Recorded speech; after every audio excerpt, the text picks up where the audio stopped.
6 callers, 6 states. None of them know each other, but they all dialed the same number after receiving a call that shouldn't exist. Hello? Yeah, I don't know if this is the right place, but I was told you take unusual experiences. My name is Ethan Cole. I'm 28. I live in Phoenix, Arizona, and my phone started calling me from my own number last night. I know how that sounds. I thought spoofing too, some app, some joke, but I don't think a prank can unlock doors. It started at 3:12 in the morning. The ringtone didn't wake me gently. It felt like it was already inside my head before I opened my eyes. My room was dark except for the blue glow of the screen lighting the ceiling. I looked over and saw the caller ID. It was my number. Not unknown, not similar, my exact number. The contact photo I used for myself. Even the blurred wallpaper behind the buttons matched my phone. For a few seconds, I didn't move. I waited for it to stop. It stopped, then instantly started again. Same vibration, but louder, closer somehow, like the sound moved nearer even though the phone hadn't. I picked it up on the third ring. Hello? There was breathing, calm breathing. Then my voice answered me. Not similar, mine. Same tired rasp, same pacing. Don't hang up, it said gently. You'll regret it in 12 seconds. I laughed because I didn't know what else to do, but the laugh sounded wrong in my ears, like I heard myself from outside my body. Who is this? I asked. Count, it said. I don't know why I listened. Maybe because my brain wanted control over something. I counted quietly. At 12, the power in my apartment cut out. Everything died at once. Fridge hum gone, air conditioner silent, street lights outside vanished. The only light left was the phone in my hand. You see, my voice whispered, I don't lie. I said it was a prank. Not a prank, a correction. Then it told me my address, the building entrance code, the note I put in delivery instructions about the stairwell. Things no stranger would know. My chest tightened. Then it said, tomorrow you will drop a mug. It will break into 4 pieces. 1 shard will cut your thumb. You will bleed 7 drops before finding a towel. I stared into the dark kitchen. Why are you telling me this? Because you don't believe warnings unless you bleed. I tried to hang up. There was no end button, only mute, keypad, hold, like the call outranked my phone. You already tried to hang up once, my voice said. That's why I'm calling again. Again? I've never... You did, it said softly. You just don't remember the first time. I restarted the phone. The screen went black, logo appeared, booted, and the call resumed instantly. No dialing, no reconnect, just the same breathing waiting for me. You'll go to work tomorrow, it continued calmly. You'll see a red car with a dented bumper and consider staying home. How do you know that? I whispered. Because I already live tomorrow. You're late. Then I heard something behind the voice. Daytime noise, traffic, people talking. Not my dark apartment. Listen carefully, it said. There is a moment at 2:18 p.m. where you can change everything. Change what? A pause. Whether you die alone. I didn't sleep after that. I sat in darkness holding the phone. The call never ended. Sometimes I heard breathing, sometimes nothing. Then I heard a sound from my hallway, a faint scrape. I pulled the phone away from my ear. The scrape wasn't from the speaker. It came from my apartment. My voice returned. It's awake now. What is? I whispered. The thing that learned your number. Then came knocking at my front door. 3 taps. Pause. 3 taps again, like something practicing how people knock. Don't speak, the voice warned. The doorknob slowly turned, not forced, like a key was used. I backed away without thinking. Bathroom, now, my voice instructed. I locked myself inside and turned on the fan. The fan worked, even though my power was still out. Good, the voice said. It hates white noise. Something entered my apartment. I didn't hear footsteps. I heard dragging, slow, wet, across tile, then breathing right outside the door. You're going to want to call someone, my voice whispered. Don't. The next voice won't be human. My hands shook uncontrollably. Then it said something I still don't understand. It learned your number from the first time you died. I asked how to stop it. You don't stop it, you pass it on. Scratching started on the bathroom door. Careful scratching, writing. My phone vibrated. A text from my own number. Choose someone you hate, or choose to be hunted. The scratching stopped. Then, from somewhere in my apartment, another phone began to ring. Same ringtone. A voice, my voice, spoke softly through the door. Answer, Ethan. It's me. And my screen lit up with an incoming call. Caller ID, Mom. You know how calls usually go to voicemail after a few seconds? This one didn't. It just kept ringing. Same calm ringtone, same rhythm, over and over. The voice already on my phone, my voice, spoke quietly in my ear. Do not answer that. I whispered, that's my mother. No, it said, that's how it gets inside. The ringing continued for almost a full minute. Then the call switched to voicemail by itself. I never pressed anything. The message started playing automatically. I heard my mom's voice, clear, gentle, normal. Ethan, honey, open the door. I know you're in there. I heard you moving. My heart jumped into my throat because she doesn't live in Arizona anymore. She moved to Ohio 3 years ago. And as the voicemail played, the bathroom doorknob slowly turned. I couldn't breathe. The voice on my phone whispered urgently. It copies to voices you trust. If you answer, it learns you faster. Outside the door, my mom kept talking. I drove all night. Please don't ignore me again. My stomach twisted. That sentence hit harder than the rest because it sounded emotional, personal, something only she would say. I almost spoke. The voice in my phone interrupted, sharper than before. Silence delays it. Words teach it. I pressed my lips together. Outside, the doorknob rattled harder. Then came a soft knock. 3 taps. Pause. 3 taps again. My mom's voice lowered into a whisper. I know you're scared. You always hide in bathrooms when you're scared. My hand started shaking uncontrollably. That was true. Childhood true. I mouthed silently into the phone. How does it know that? It doesn't, my voice replied. It's reading you while you remember. I didn't understand what that meant, but I stopped thinking about memories immediately. The voicemail ended, but the knocking didn't. Instead, my phone buzzed. A new text from Mom.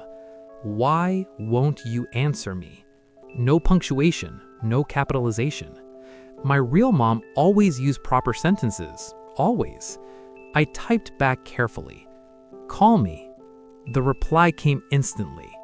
I'm calling. At that exact moment, another incoming call appeared. Mom. But the first one was still there. 2 identical calls, same contact photo, same name. The screen flickered.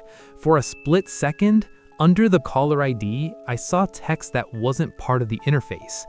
Call origin, inside device. I froze. My voice on the line said, very quietly now, "It's not outside your door anymore." The knocking stopped, completely. The silence felt heavier than the noise. Then I heard breathing. Not in the hallway, behind the bathroom door, inside the apartment, closer than before. Then I heard myself. My own voice spoke from the other side of the door. "Ethan, open it. You're hurting us." My blood went cold. I whispered into the phone, "That's me." "Yes," the voice replied. "It's moving toward your voice next." The fan above me suddenly sputtered. For the first time since the power outage, it struggled. The white noise weakened. The breathing outside matched my breathing rhythm. Inhale, exhale, inhale, exhale. Perfectly synced. The call timer on my screen started glitching. Instead of counting up, it dropped. 0042, 13, 2102. My voice on the phone said urgently, "When it reaches 0, it won't need to copy you anymore." The fan shut off. Silence. The breathing didn't stop, because now it was coming from the phone speaker. The call timer hit 00. The line went dead. For the first time, the call ended. I thought that meant it was over. Then my phone vibrated. A new incoming call appeared. Caller ID, Ethan Cole. I didn't touch it at first. I just stared at the screen, at my own contact card calling me. Not the earlier one, not the mom one. This one had my full name, first and last, like a formal record. And the strangest part, the contact photo was different. It wasn't my selfie anymore. It was a picture of me sleeping, taken from inside my apartment. My hands started shaking so badly I almost dropped the phone. I whispered, "You told me not to answer voices I trust. What about me?" The voice had been talking to, the one already on the line, didn't respond immediately. For the first time, it hesitated. Then it said quietly, "I don't trust me either." The incoming call kept ringing. It didn't go to voicemail, didn't stop, just endless ringing, patient, like it knew I would eventually give in. Then it answered itself. I never touched the screen. The speaker clicked, and I heard breathing. But it wasn't coming from the hallway anymore. It was close, too close. Then my voice spoke, but softer than I've ever heard myself talk. "Hey." I couldn't respond. "Relax," it said. "I already know what you're thinking." I backed into the bathtub without realizing it. My other phone line, the one I'd been talking on, suddenly filled with static. My original voice, the one helping me, sounded strained. "Don't listen. It only needs you to respond once." The new voice continued gently. "You're wondering which one of us is real." My throat tightened, because that was exactly what I was thinking. The voice chuckled quietly. "See, I told you. I'm closer to you than he is." I whispered, "What do you want?" The helpful voice immediately shouted, "Don't answer questions!" But it was too late. The new voice inhaled slowly, satisfied. "Thank you," it said softly. "That counts." The bathroom light flickered on for half a second, even though the power was still out, and in that instant, I saw my reflection in the mirror. My mouth had moved before I realized I spoke. The helpful voice became urgent. "It learns by confirmation. Don't react again." The other voice spoke over it, calm and warm. "You've been talking to him like he's protecting you." A pause. "But he's just earlier you." My stomach dropped. The helpful voice didn't deny it. Instead, it said, "I'm you before it finishes." The new voice laughed gently, "And I'm you after." I couldn't breathe. Both of my own voices were speaking to me, one terrified, one peaceful. "Hang up on him," the calm voice said. "You only need one of us." The helpful voice snapped back, "If you hang up, I stop existing." My head pounded. "What are you?" The calm voice answered, "The version that stopped running." The helpful voice whispered, "The version that passed it on." Silence filled the bathroom. Then a new sound came from the hallway. Footsteps, not dragging anymore, walking, slow, steady, learning balance. The helpful voice spoke quickly. "It doesn't need the door soon, it needs agreement." The calm voice replied softly, "Open the door." My hand twitched toward the lock. I didn't want it to, but it felt natural, familiar, like muscle memory. The calm voice continued, "You've done this before, that's why you don't remember the first night." The helpful voice shouted, "Because you survived it by giving it someone else." My stomach dropped. "What?" I whispered. Neither voice answered immediately. The footsteps stopped right outside the bathroom. Then, a third sound. Another phone ringing. Not mine. Not in the hallway. Inside the bathroom. I looked down slowly. On the sink counter was a second phone. My phone model. Same scratches on the case. Same wallpaper. The screen lit up. Incoming call. Unknown. The calm voice whispered, "Your turn to choose." The helpful voice whispered, "Your turn to remember." My hand hovered over the new phone, and I suddenly knew. I recognized the contact number calling it. I had seen it before, because it was the number I was planning to give the thing tomorrow. And that's when everything stopped feeling random. Up until that moment, I thought I was being hunted. But seeing that number on the second phone, I realized I had already made a decision I couldn't remember making. The phone on the sink kept vibrating, slow, patient, like it knew I was staring at it. The helpful voice, the earlier me, spoke urgently. "Don't answer that one, that's the next link." The calm voice, the later me, spoke gently.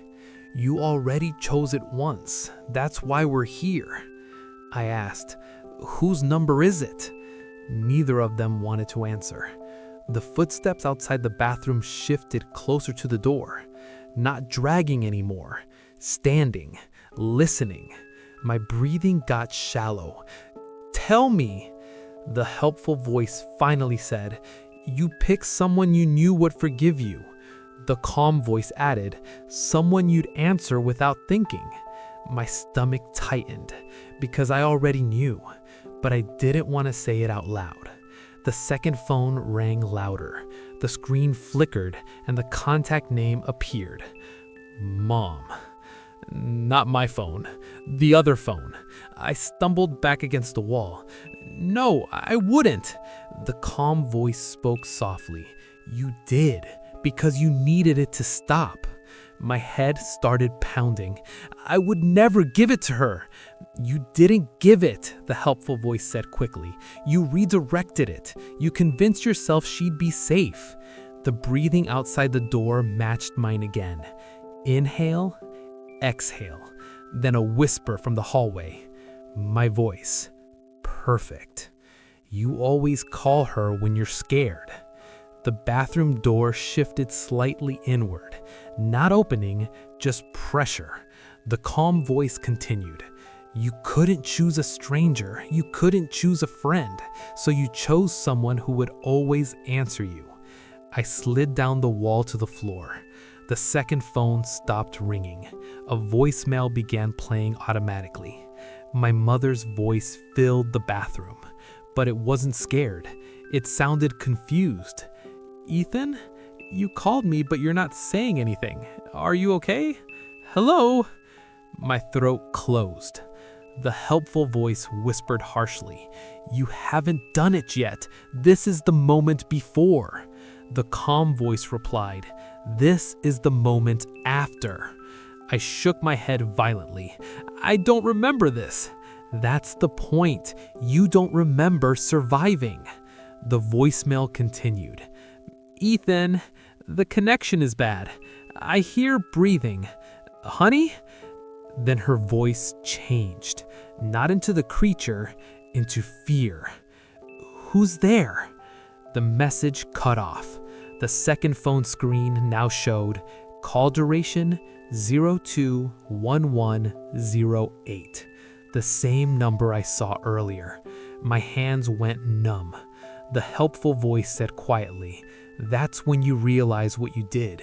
The calm voice said, "That's when you decided to forget." Outside the bathroom door, the handle slowly turned. But this time, I heard something new. Not grieving, smiling. You can hear smiling in a voice, and it was smiling through my throat from the hallway. "Thank you for teaching me who you love most." I covered my ears. "I didn't do this yet." The calm voice answered gently, "You will." The helpful voice said, "Unless you change the chain." I whispered, "How?" Both voices answered at the same time, "Choose someone else." Silence. Then the second phone lit up again. A contact list opened on its own. Every person I knew, names scrolling slowly, waiting. Outside the door, my voice spoke softly. "Pick carefully. They become me next." My finger hovered over the screen, and the contact list suddenly stopped scrolling on a name I hadn't seen in years. Someone I cut out of my life. Someone who would still answer. The phone vibrated once, like approval, and I realized I was about to become the voice that called me at 3:12 a.m. My finger hovered over the contact like the screen was hot. I kept thinking if I didn't touch it, nothing would happen, like the choice only counted if I cooperated. The helpful voice, the earlier me, whispered fast, "Don't rush. The moment you choose, you anchor the loop." The calm voice, the later me, sounded almost relieved. "You're remembering faster this time." I stared at the name. It was someone I hadn't spoken to in years. Not family, not a friend. Someone I pushed out of my life because I didn't want reminders of who I used to be. The perfect person to convince myself it wasn't cruel. My hand trembled. "I don't want to become you," I said. The calm voice answered gently, "You already did once." Outside the bathroom door, the floor creaked. A slow step, then another. Walking now confidently, like it finally understood balance. The helpful voice whispered, "It learns movement after identity. Voice first, then shape." The calm voice added, "And after shape, memory." My stomach twisted. What happens after memory? Neither voice answered immediately. Then the calm one said, "It stops needing you." The bathroom light flickered again for half a second. In the mirror, I saw a silhouette behind the door. My height, my posture, but standing too straight, like it hadn't learned to relax muscles yet. My breathing got shallow. The phone in my hand vibrated once. Then my real phone, the one I'd been holding the whole time, lit up too. Two screens, both showing the same contact, the same name. The helpful voice sounded panicked now. "You're syncing with it. The longer you hesitate, the more you align." The calm voice said, softly, "Or the more you accept." The hallway went silent. No footsteps, no breathing. That silence felt worse than the noise. I whispered, "Why does it need me?" The calm voice replied, "It doesn't need you, it needs continuity." The helpful voice corrected. It needs a narrator. I frowned. Narrator? The calm voice continued. Someone to explain the fear so the next person understands. What's happening? I felt cold. You mean the call? Yes, it said. The call keeps the chain unbroken. The helpful voice added quickly. If the call stops, it stays. I stared at the contact list. So I either trap someone else or it lives with me. Both voices answered. Yes. My chest tightened. The second phone suddenly played audio. Not ringing, a recording. My own voice from earlier tonight. Hello? Then the creature's breathing. Then me whispering.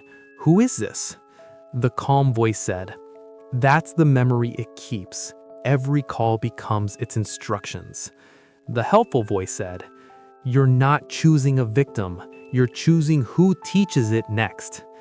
I looked at the name again. I didn't press it. Instead, I locked the screen. For the first time, the calm voice sounded uncertain. You didn't do that before. The helpful voice whispered. Good, confuse it. Outside the door, the handle stopped turning.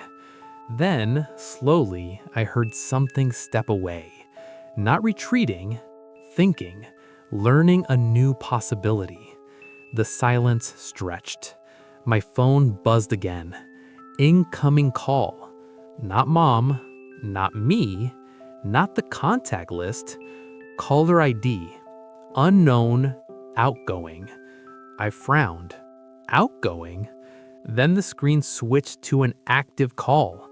Timer already running. 00007. I never dialed. I slowly raised the phone to my ear, and I heard myself. Not either of the two voices. A third one. Terrified, crying. Please, someone answer. It's in my apartment. My breath stopped. That was me, but not tonight. Different room acoustics, different background, different panic. The helpful voice whispered, that's the first time you called. The calm voice finished, the night this started. I listened as the recorded me begged someone, anyone to pick up. Then the recording ended. The screen displayed a date. Tomorrow, and underneath it, scheduled call at 3:12 a.m. And the moment I saw that, everything made sense in the worst way. I wasn't trapped in someone else's nightmare. I was trapped in mine, repeating. The phone screen didn't let me cancel it. No delete option, no edit. Just a countdown slowly ticking toward the time I already lived. The helpful voice, the earlier me, sounded exhausted now. This is where you try to fight it. The calm voice, the later me, sounded almost peaceful. This is where you stopped. I whispered, if I don't make the call, it ends. Silence. For the first time, neither voice answered immediately.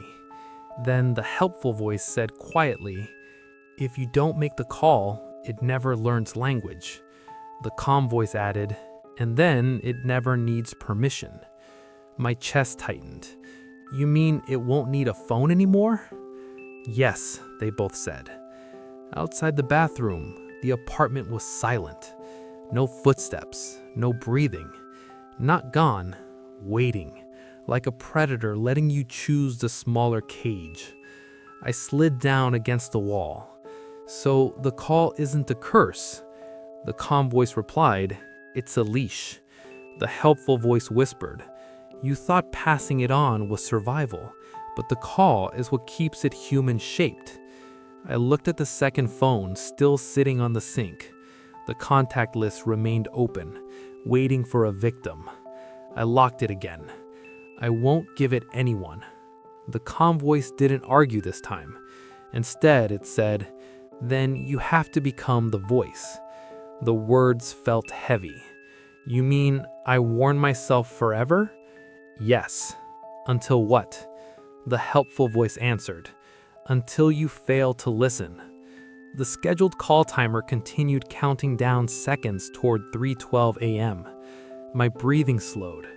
I realized something terrible. Every version of me I heard, scared, helpful, calm, wasn't different people. They were stages: panic, understanding, acceptance, and I was reaching the last one.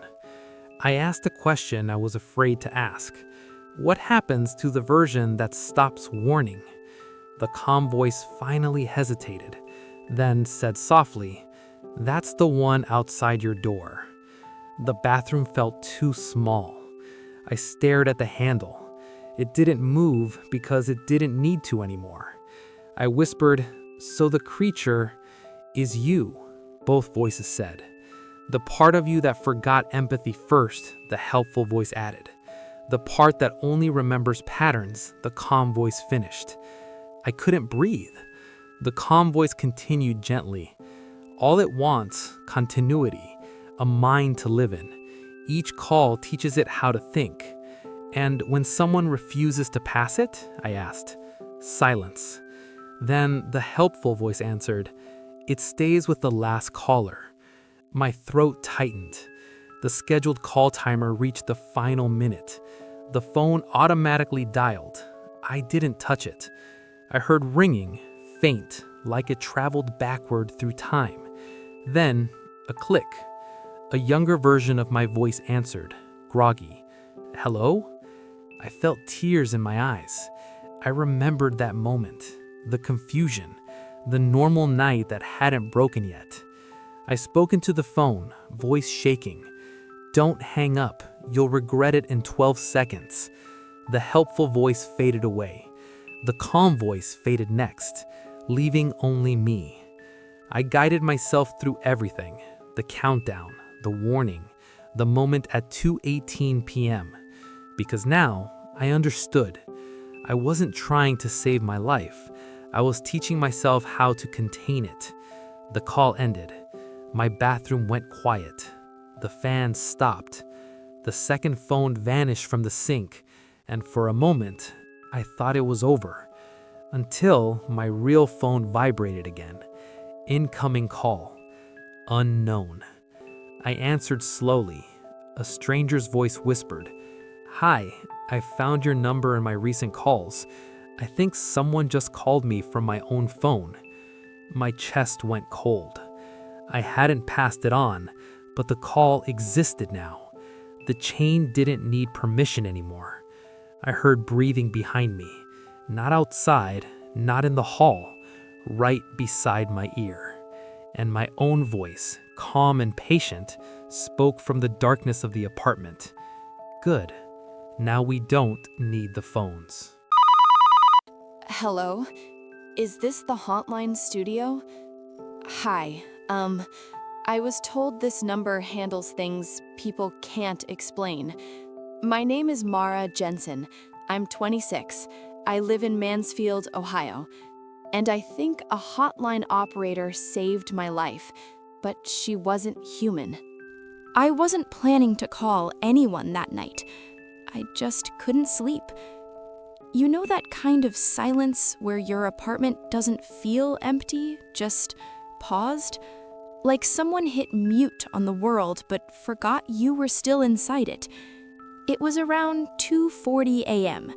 No TV, no music, just the refrigerator clicking every few minutes. Then I heard breathing. I thought it was mine, but it didn't match. I held my breath. The breathing continued, slow, steady, from the hallway outside my bedroom. I grabbed my phone and just dialed the first thing my brain could think of, the mental health hotline. A woman answered almost instantly. Calm voice, gentle. She said, "I'm here. Tell me what's happening." I whispered, "I think someone's in my apartment." She didn't ask my name, didn't ask my address. Instead, she said something that made my skin crawl. "Don't hang up, even if you hear me somewhere else." I froze. "What do you mean?" I asked. She said, "Stay with my voice, not the other one." The breathing in my hallway stopped. Then, from my kitchen, I heard her voice. Same voice, same words. "I'm here. Tell me what's happening." But my phone was still at my ear. The real operator inhaled sharply. "It found the line," she whispered. My heart was pounding so hard I couldn't talk. She told me to stand up slowly and walk toward the bathroom. I asked why. She said, "Doors with locks confuse it. Doors without locks invite it." As I stepped into the hallway, the kitchen light turned on by itself. I never touched the switch. And standing in the reflection of the microwave, I saw someone holding a phone to their ear, facing away from me, standing exactly where my voice was coming from. The operator said quietly, "Do not let it hear you recognize it." My foot creaked on the floor. The figure's head tilted slightly, not turning, just listening. The operator spoke faster now. "Bathroom, now. Leave the lights." I ran, locked the door, turned on the fan. She told me to put the phone on speaker and set it on the sink. I did. Then she asked something strange. "Is your caller ID showing my number?" I looked. It wasn't. There was no number, only text. "Call source internal." My stomach dropped. "What does that mean?" I whispered. She didn't answer immediately. Instead, she asked, "Have you received unusual calls recently? Someone sounding like you?" My blood went cold. I said yes. There was silence for 3 seconds. Then she whispered, "Then it followed you." Outside the bathroom, a second phone began ringing. Not mine, not hers. Inside my apartment, right outside the door. Then a voice spoke softly from the hallway. My voice. "Mara, you forgot to hang up." The operator suddenly sounded afraid for the first time, and she said something I still don't understand. It learned the other caller faster than expected. The bathroom doorknob began to turn, slowly, and the operator whispered urgently, "If it asks you to stay on the line, you already waited too long." She told me something strange. Not to push the door closed, not to hold the handle, just step back. She said, "It doesn't open doors. It waits for people to defend them."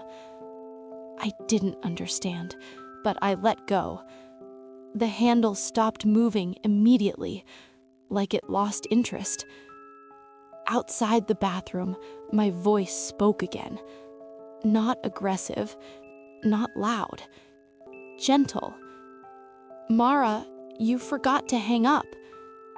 My skin crawled, because I hadn't. The call was still active. The operator was still breathing softly through the speaker.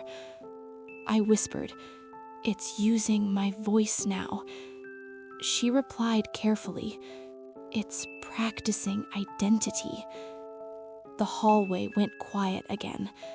Then I heard soft footsteps walking away from the bathroom, not dragging like before. Walking, learning balance. The operator told me to listen closely to the apartment. "Tell me what sounds wrong," she said. I focused. The refrigerator hum, the ticking clock, the distant traffic outside. Then I realized my phone was still on speaker, but I heard breathing from 2 directions. The operator inhaled slowly. "Yes," she whispered, "it's practicing identity." My stomach tightened. Identity?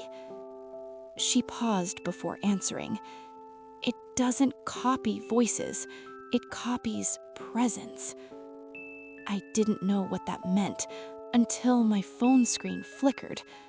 For just a second, the call timer reversed. 00:18:45, 00:09:12, 00:03:01. Then returned to normal. I told her. Her voice got tense. It's learning your timeline. It's syncing. Outside the bathroom, my voice began talking to someone, but there was no one there. I heard it say, "Hello?" Then silence. Then again, "Hello?" Like it was rehearsing a call. My hands started shaking. The operator asked softly, "Have you ever received a call from yourself?" My chest tightened. "Yes." She inhaled sharply. It started with another caller, Phoenix, Arizona. The voice spreads by recognition. My mind raced. So it followed me from him? "No," she said. "It followed whoever listened too long." I stared at the locked door. Then came a knock. 3 taps. Pause. 3 taps again. The same pattern. My voice whispered through the wood, "Stay on the line." The operator suddenly spoke louder. "Do not respond to phrases that ask you to remain connected." The handle didn't turn. Instead, the phone outside the bathroom began dialing. I heard keypad tones, numbers being pressed. My number, from outside the bathroom. I looked at my own phone. Incoming call. Me. But I was already on a call. 2 calls at once.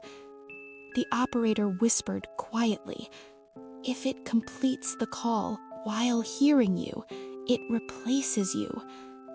I backed into the corner. The outside phone rang. Then I heard my own voice answer it. "Hello?" My breath stopped. The operator said quietly, "It's calling itself through you." I felt sick. "Why?" She hesitated, then said, "Because once it hears its own voice, it no longer needs yours." The outside voice spoke again, calm, familiar. "Don't hang up. You'll regret it in 12 seconds." The exact phrase. I started crying. The operator whispered urgently, "Cover the speaker. Don't let it hear itself." I slammed a towel over my phone.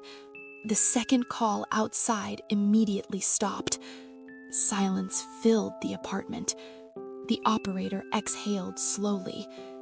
"You interrupted the loop." I asked, shaking, "What happens if I didn't?" She answered softly, "You wouldn't be the caller anymore." A pause. "You'd be the voice people answer." The bathroom light flickered once, and for a split second, I saw my reflection holding the phone, but my mouth was moving after I stopped speaking. I saw my reflection in the mirror, just for a split second, but it wasn't delayed like a mirror lag. It was early, like it already knew what I was about to say. I stepped away from the sink immediately. The operator spoke softly, steadying her breathing. "Don't look at reflections right now." "Why?" I whispered. "Because it learns posture before language," she said. "If it learns how you stand, it learns how you exist." My stomach turned. Outside the bathroom, I heard the floor creak again. Slow footsteps, but not random anymore. Measured, like pacing. I asked her, "Is it trying to get in?" "No," she replied. "It's trying to get you out." My throat tightened. "Why would I leave?" She didn't answer immediately. Instead, she asked, "Do you feel the urge to check the hallway?" And the moment she said it, I did. A strong pull in my chest. Not curiosity, compulsion. I stared at the door handle without meaning to. "I want to look," I admitted. Her voice sharpened slightly. "That's the handoff instinct." Handoff? When it convinces you to confirm it exists physically, you complete the transition. My stomach tightened. Then my voice spoke from the hallway again. Soft, caring. "Mara, you locked yourself in again. You always do this when you panic." My eyes burned. That sentence, that was something my ex used to say. I never told the operator that. I whispered, "It knows things I didn't say." She replied quietly, "It reads what you react to." The footsteps stopped right outside the door. Then, a second sound. A phone vibrating. Right against the wood. My own ringtone. The operator inhaled sharply. "Do not open that door for emotional familiarity." I pressed both hands against my ears. Then, the phone outside started playing audio. Not ringing, a recording. My voice leaving a voicemail. Crying. "Hey, call me back. I just need to hear someone." I felt dizzy. "That's from months ago," I whispered. "Yes," she said. "It collects emotional anchors." The recording played again, but slightly different. Less crying, more calm. Then again, calmer. Each repetition losing fear. The operator spoke urgently now. "It's stabilizing into you." My reflection in the mirror moved again. This time, smiling faintly. I wasn't. I backed away, breathing hard. "What happens when it finishes?" I asked. Her answer was quiet. "You become the reassurance voice for the next caller." My chest tightened. "The hotline?" She didn't respond. Outside, my voice spoke clearly. "You stayed on the line. Thank you." The bathroom fan suddenly slowed. White noise weakening. I panicked. "The fan!" "I know," she said quickly. "It's reducing sound interference." The hallway voice continued. "You don't need her anymore. I can help you now." My phone screen flickered.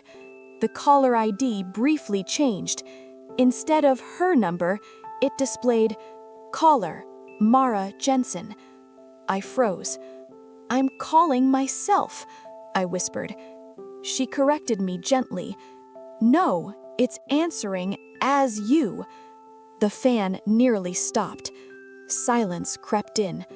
The hallway voice spoke softly, patiently. "Please stay on the line." The operator whispered urgently, "If you answer that sentence, I won't hear you anymore." My mouth started to open, and I couldn't tell if I was choosing to speak or remembering to.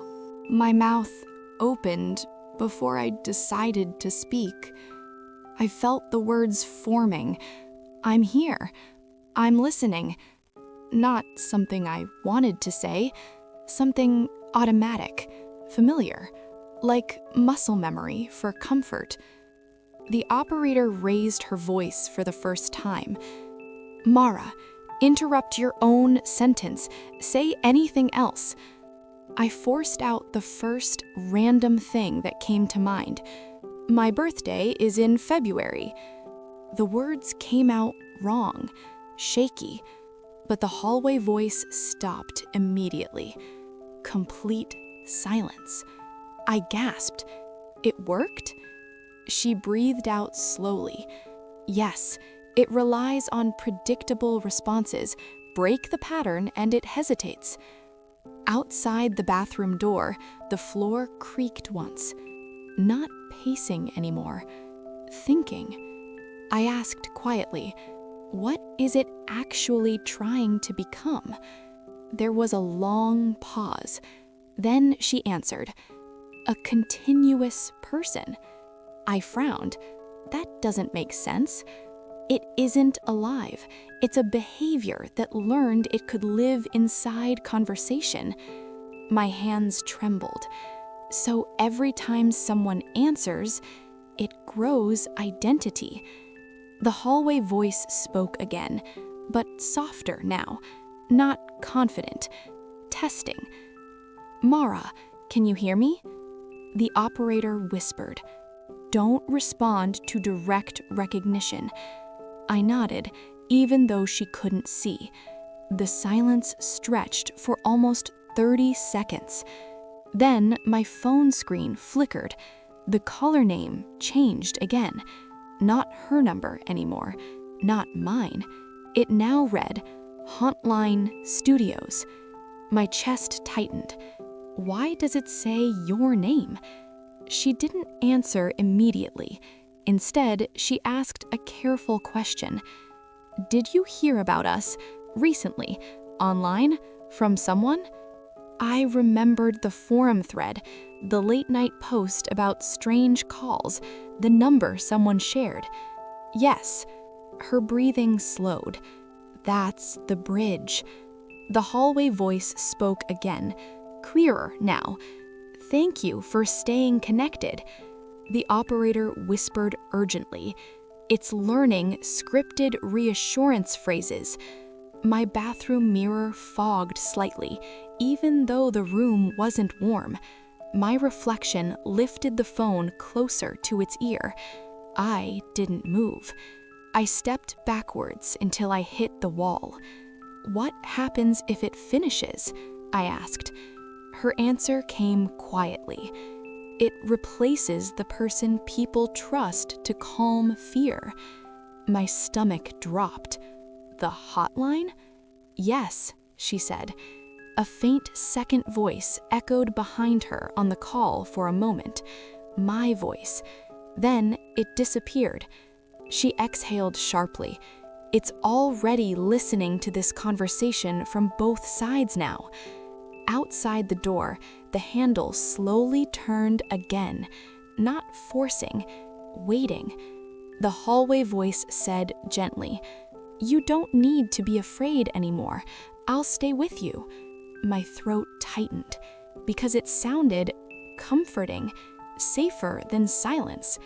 The operator spoke fast. Do not let relief answer for you. My phone vibrated. A new notification appeared. Call transfer request.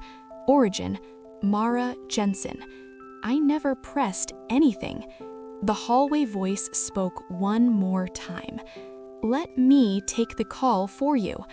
My hand twitched toward the screen, and the accept button slid slightly on its own. The phone tried to transfer the call. I never touched it.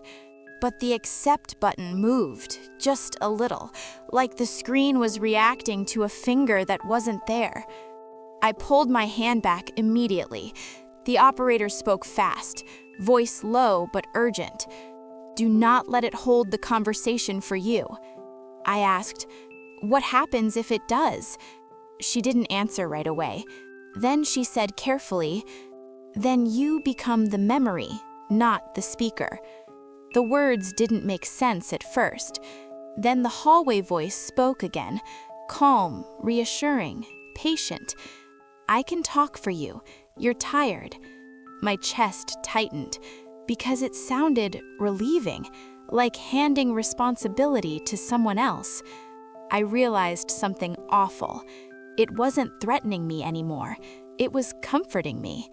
The operator whispered, That's the final stage before replacement. My phone vibrated again. Call transfer request. The button slid another millimeter. I pressed the screen lock and held the phone tight. The hallway voice continued. You don't have to explain your fear anymore. I'll explain it perfectly. My reflection in the mirror lifted its shoulders slightly, breathing calmer than I was. The operator spoke softly. It wants to become the version of you people trust to stay calm. My stomach dropped. The callers? Yes, she said. Every reassurance you've ever needed, it's building that voice. I whispered, from me? From every caller. Silence filled the apartment. Then, faintly, I heard another voice through her phone line, a different person, crying, a distant caller. Hello? Please don't hang up. The operator quickly muted something on her end. I froze. You're taking other calls right now? Her breathing trembled slightly. It's trying to route them through you. The hallway voice spoke gently. You could help them better than she can. My heart pounded because the crying caller sounded terrified, and instinctively, I wanted to comfort them. My mouth opened. The operator immediately raised her voice. Mara, do not respond to unknown voices. I shut my mouth, but the urge stayed, strong, natural. The transfer button slid further across the screen, almost halfway now. The hallway voice softened. You already know what to say. You always did. My reflection nodded faintly. I didn't move. My hands shook. What happens to you if it succeeds? I asked. A pause. Then quietly, I become silence.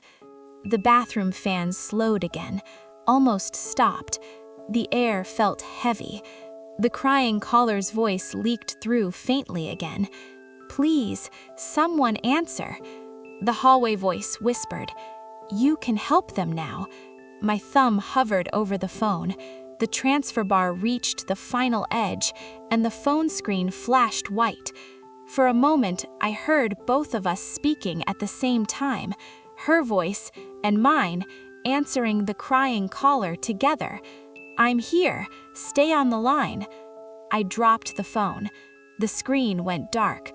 The hallway went silent, and when the speaker turned back on, only my voice was left breathing. For a few seconds, I thought the call dropped. No breathing, no hallway sounds, no operator. Just the bathroom fan barely turning above me. Then the phone lit back up on the sink.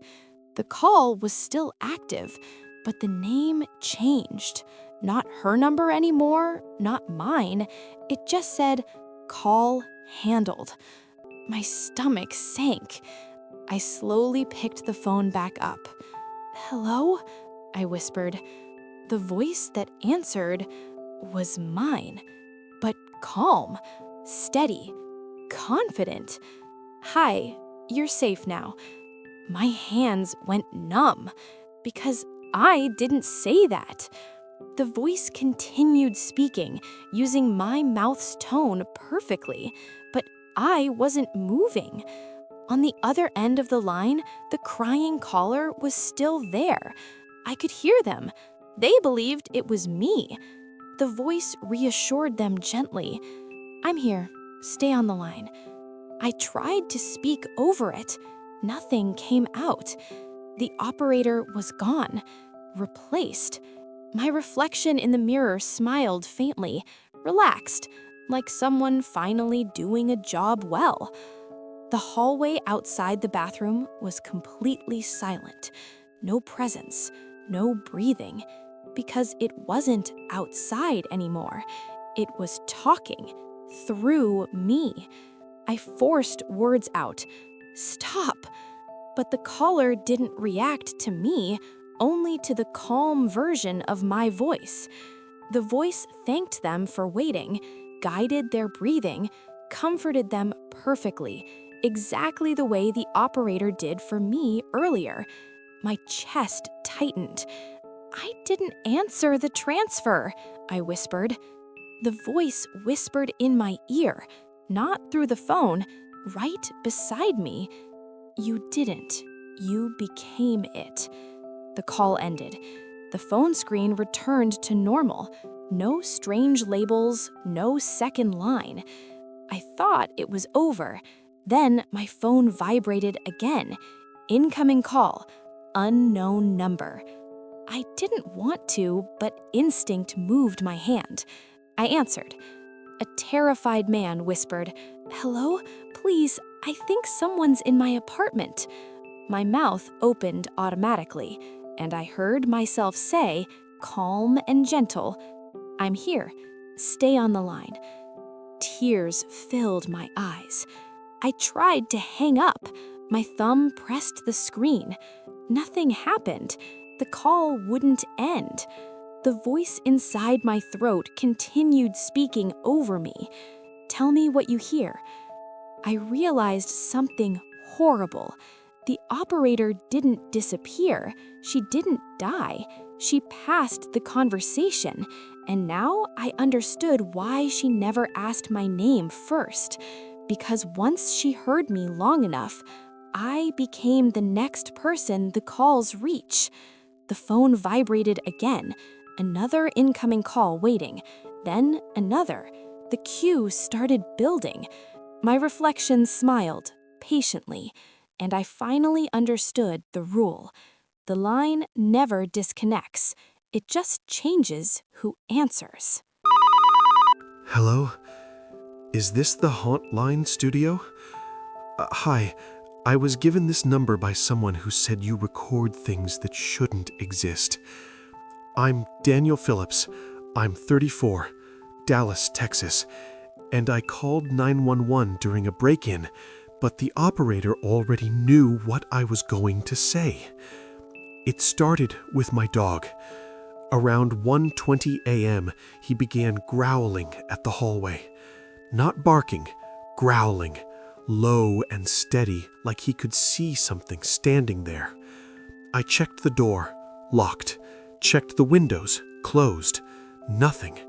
Then he stopped and walked backward. Not turned around, walked backward into the kitchen while staring down the hallway. That's when I heard a sound. A single footstep upstairs. I live in a one-story house. I grabbed my phone and dialed 911. It rang once. Then a woman answered. 911, what is your emergency? I opened my mouth, but she spoke first. Someone is inside your house and you're about to say you have a dog with you. I froze. Yes, I said slowly. She continued calmly. You heard a step above you even though you don't have a second floor. My throat tightened. How do you know that? A pause. Then she said, because you already told me. My stomach dropped. I just called. No, she said gently. You're repeating. My dog whimpered and hid behind me. Then the hallway light turned on by itself. The operator spoke quickly. Do not walk toward the light. You did that last time. Cold ran down my back. What last time? She inhaled softly. The call that ends with you screaming. The light flickered again, and I heard my own voice upstairs, talking to someone. I heard my own voice upstairs. Not an echo, not a recording. It sounded like a normal conversation, like I was talking to someone I knew. But I was standing in my living room holding the phone. My dog pressed against my leg and wouldn't move. I whispered to the operator, "That's me." She replied immediately, "Yes, that's where you went after you hung up last time." My chest tightened. I didn't hang up. There was a small pause, like she was choosing her words. You will. I stared at the staircase that shouldn't exist. just a dark ceiling and the attic hatch, but the footsteps were clearly above me, slow pacing. Then my voice again. "Hello? I think someone called 911 from here." The operator inhaled sharply. "That's the overlap. Do not answer yourself." The attic hatch creaked slightly. I took a step back. My phone crackled. For a split second, I heard the same 911 call, but distorted, playing underneath the live line. A recording of me saying, "Hello? Someone's in my house," layered under my real breathing. I swallowed hard. "What is happening?" Her voice stayed calm, but faster now. "The call is looping through the event instead of time. You're hearing the moment you already reached." My dog growled again, louder this time, staring at the hatch. A shadow passed under the thin line around it. Then something tapped from above. 3 knocks, a pause, 3 knocks again. The same pattern. My heart pounded. "I've heard that before," I whispered. The operator answered quietly. Different callers, same behavior. The attic hatch slowly shifted, just an inch. Dust fell onto the floor. I backed away towards the kitchen. The operator said firmly, "Stay where you can see exits. You walked under it before." Before. Every sentence she said felt like a memory I didn't have. My voice upstairs spoke again. "Hello? I'm inside the house now. I don't see anyone." My breathing stopped. That was exactly what I would tell 911 if I thought it was safe. The operator whispered, "That's the moment you convinced yourself the fear was irrational." The attic hatch opened another inch. Cold air pushed down into the hallway. My phone glitched. The call timer reversed for a second. 00721 00314 000042. Then normal again. I asked, "What happens when the timer hits 0? Silence. Then she answered, "You stop calling me and start answering me." The attic hatch dropped open with a loud bang. My dog bolted under the table. I saw nothing up there, but I heard breathing, and my own voice softly said from the attic, "I found him." The voice said it found me, but the voice didn't sound scared. It sounded relieved, like it had been searching. I stood frozen in the hallway, staring at the open attic hatch. There was no movement up there, no shape, no figure, just darkness deeper than the rest of the house. My dog refused to come out from under the table. I whispered into the phone, "What is it seeing?" The operator answered quietly, "You, but not from where you are now." My chest tightened. "What does that mean?" She hesitated, then said, "The call connected 2 positions of the same moment." I didn't understand until I heard footsteps above me, not walking across the attic, walking directly toward where I was standing. And then my own voice spoke again, soft, close. "I'm downstairs now." The sound came from the attic, but also slightly behind me. I spun around, nothing there. I backed toward the kitchen counter, gripping the phone harder. The operator spoke quickly, "Do not let yourself see you." My breathing shook. "How do I stop that?"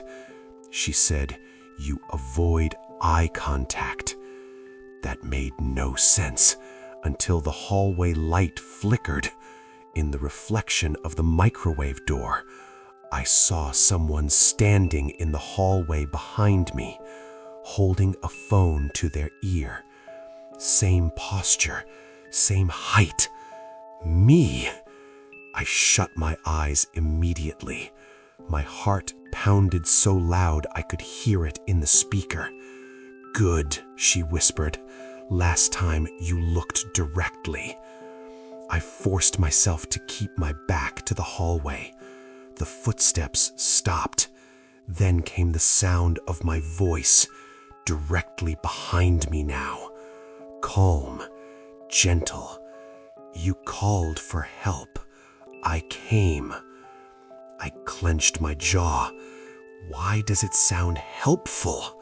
She replied, "Because you trust yourself."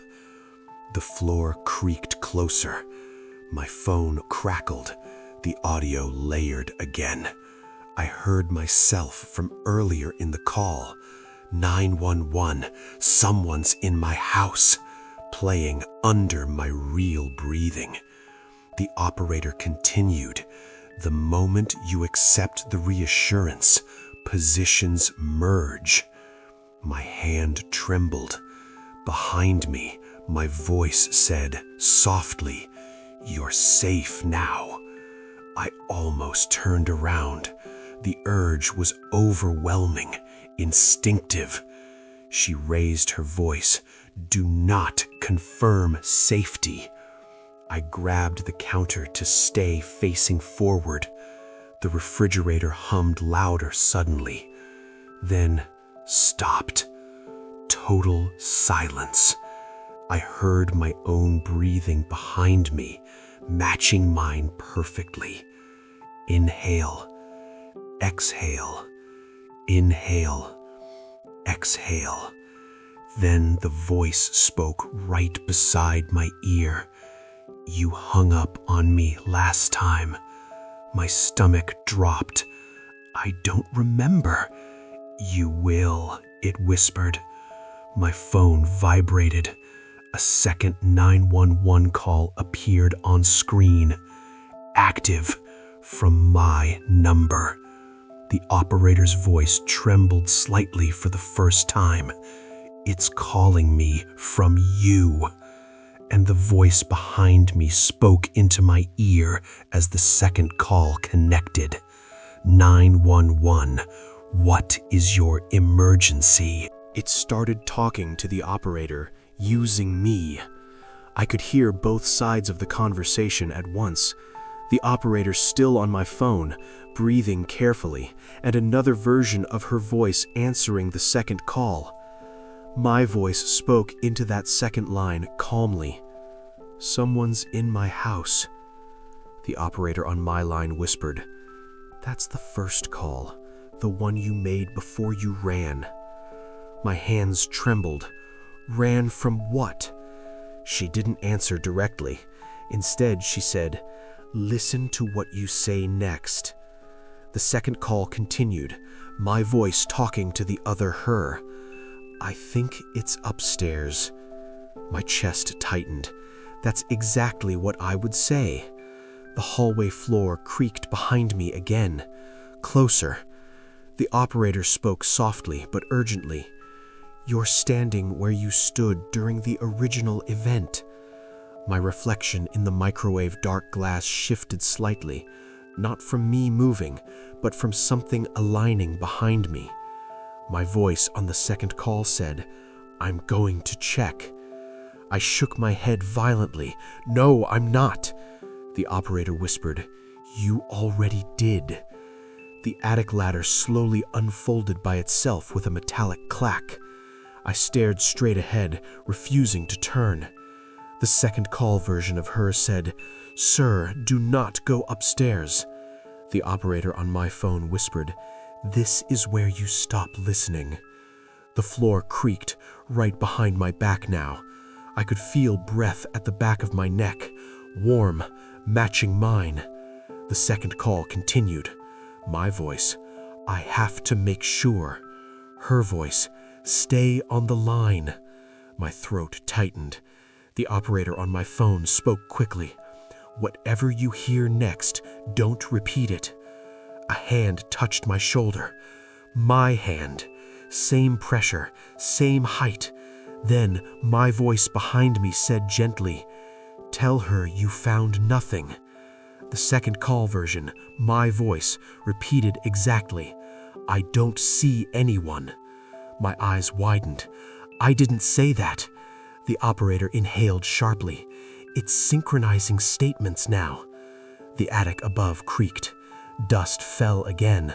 My dog whimpered from the kitchen. The second call version of me whispered, "I think I'm alone." The operator on my phone whispered, "That sentence ends the call."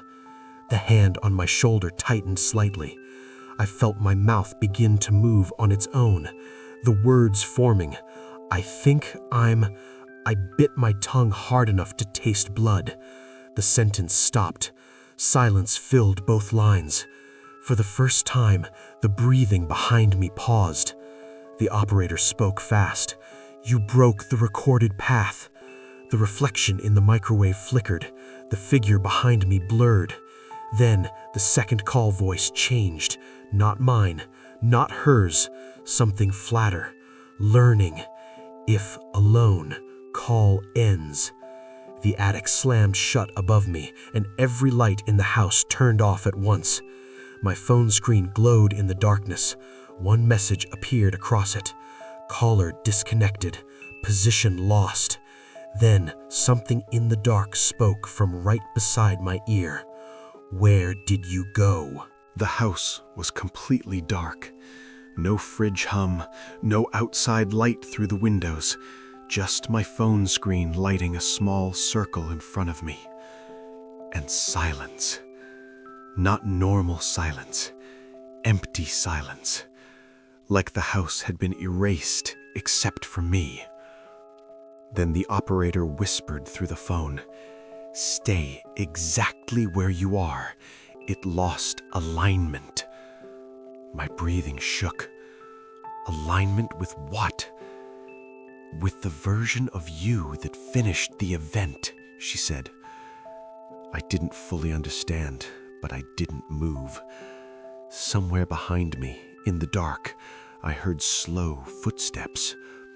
Careful now, searching, not confident anymore.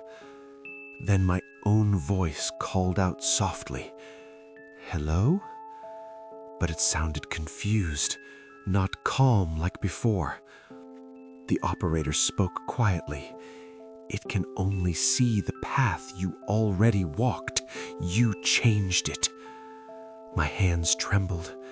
"So it doesn't know where I am?" For the first time, no. The footsteps circled the room, not toward me, around me, missing me by inches. I felt cold air pass beside my shoulder, but nothing touched me. Then my phone vibrated. Another 911 call appeared, active, but I didn't dial it. I heard the other line open, and the operator answered, again. 911, what is your emergency? My chest tightened, because this time, the voice responding wasn't mine. It was the thing. Flat, almost correct. There is a man in my house. The operator inhaled sharply. Do not answer questions, she told me quickly. I stayed silent, listening. The thing continued on the second line. He is hiding from me. My heart pounded violently. The operator's voice stayed controlled. Where are you located? A pause. Long. Then, I cannot see the address anymore. She looked relieved for a split second. I could hear it in her breathing. Then the thing said something that made my stomach drop. But I remember the voice. The footsteps in the dark stopped, right behind me. The operator whispered, Don't let it hear you breathe. I held my breath until my chest hurt. The second call continued. The thing asked her calmly, If he speaks, does that make him real again? She didn't answer. because we both knew the truth. The house felt smaller, closer. Then my lungs betrayed me. A tiny inhale escaped. Behind me, my voice whispered inches from my ear. "Found you." My phone screen flickered violently. The first call, my call, began to collapse into static. The operator spoke fast. "If it confirms you again, the loop resets, and next time you won't remember me." The darkness around me tightened. The thing spoke softly. "You should have finished the call." The moment it whispered that, the house came back. Lights flickered. The refrigerator hummed. Outside traffic returned. Reality snapped into place like something resumed a paused recording. But it was wrong, because I was no longer alone in it. I could feel someone standing directly behind me, breathing in perfect sync with me. The operator spoke quickly.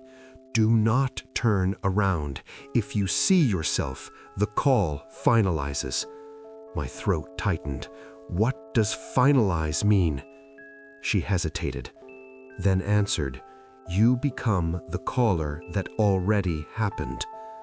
The second 911 line was still open. The thing was still talking to her, its voice calmer now, learning. "He stopped moving," it told her. She replied carefully, keeping it engaged. "Stay where you are." She was buying me time. I whispered, "How do I end this?" Her voice dropped low. "You don't end it, you misplace it." I didn't understand. Then I heard the second 911 version of me again, the earlier recording, replaying under the current call, layering. 3 versions now, past me, present me, the thing, all speaking through one moment. The operator spoke urgently. "Right now you exist in 2 positions. If you make a new action that neither version performed, the event breaks." My hands shook. What action? Anything unpredictable. Behind me, my voice spoke gently. "You're safe now. Hang up." That phrase again, the one that ended the original call. The operator whispered, "That sentence seals the memory. Don't obey it." My dog barked suddenly from the kitchen, the first bark all night. The sound startled me. Without thinking, I did something small. I laughed. A short, nervous laugh, not fear, not panic, a reaction that didn't belong in the moment. The breathing behind me stopped. The second call went silent. Every audio layer dropped out at once. The operator inhaled sharply. "You displaced it." I turned around. There was nothing behind me, just my empty hallway. My phone screen returned to a normal call timer. No second line, no recordings. I whispered, "Is it over?" She didn't answer right away. Instead, she asked, "Do you remember why you called 911 tonight?" I opened my mouth, then paused. I couldn't. The reason was gone, like the event that started it had been erased. My stomach dropped. What did I report? Her voice softened.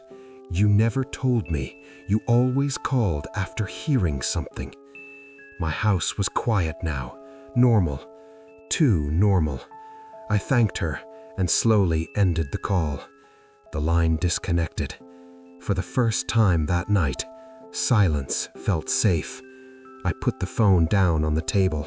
Then it vibrated. Incoming call, 911. I frowned and answered carefully. The operator on the other end whispered, "Sir, you just called us, but you're not saying anything." My chest went cold. I slowly checked my call history. Outgoing call, placed 1 minute ago. Duration, 00. And from somewhere in my house, upstairs where I don't have a second floor, I heard my voice say softly, Hello.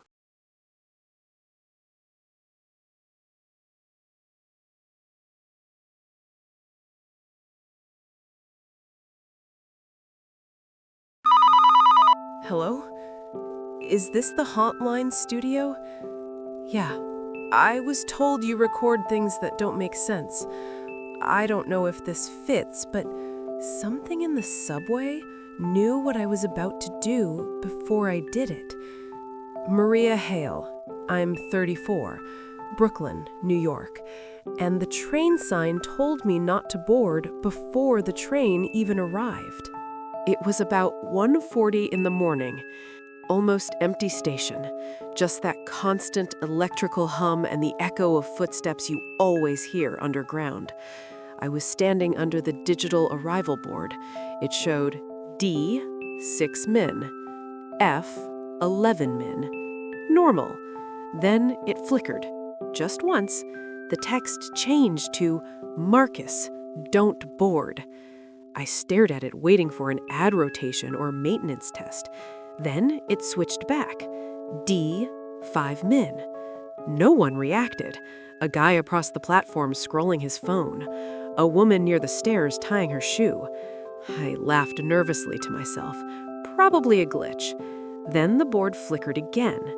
Stand behind the yellow line. My stomach dropped because I wasn't. I stepped back slowly. The second I did, a train rushed through the opposite track at full speed, blasting hot air across the platform. People jumped. The board returned to normal.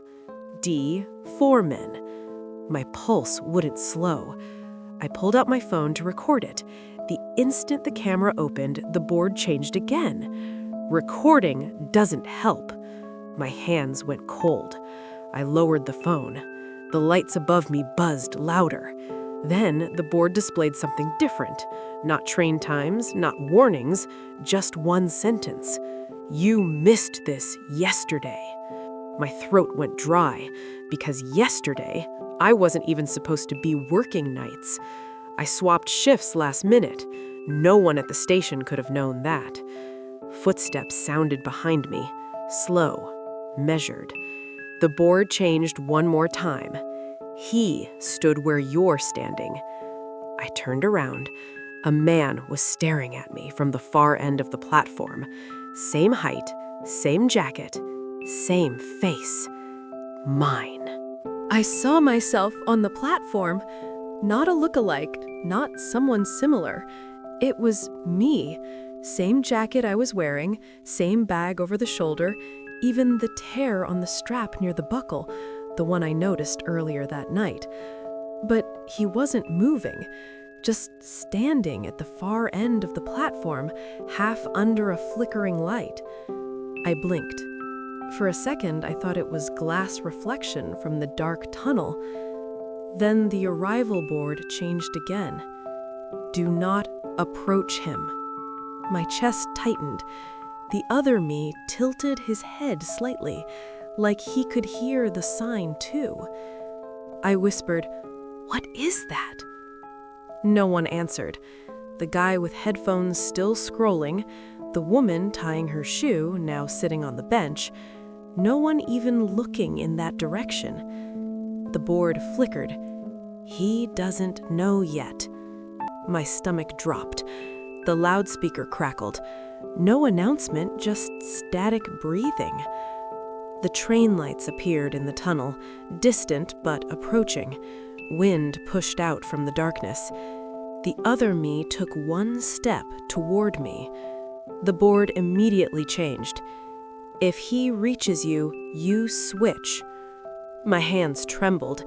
I backed toward the pillar near the stairs. The sign flickered faster now. You boarded last time. The train got closer, metal screaming against rails. The other me spoke softly across the platform. My voice. You shouldn't be here. My throat went dry. The board updated again. You said that to yourself. The train slowed as it entered the station, doors about to line up in front of me. The other me started walking faster. The board flashed rapidly. Do not enter the same car.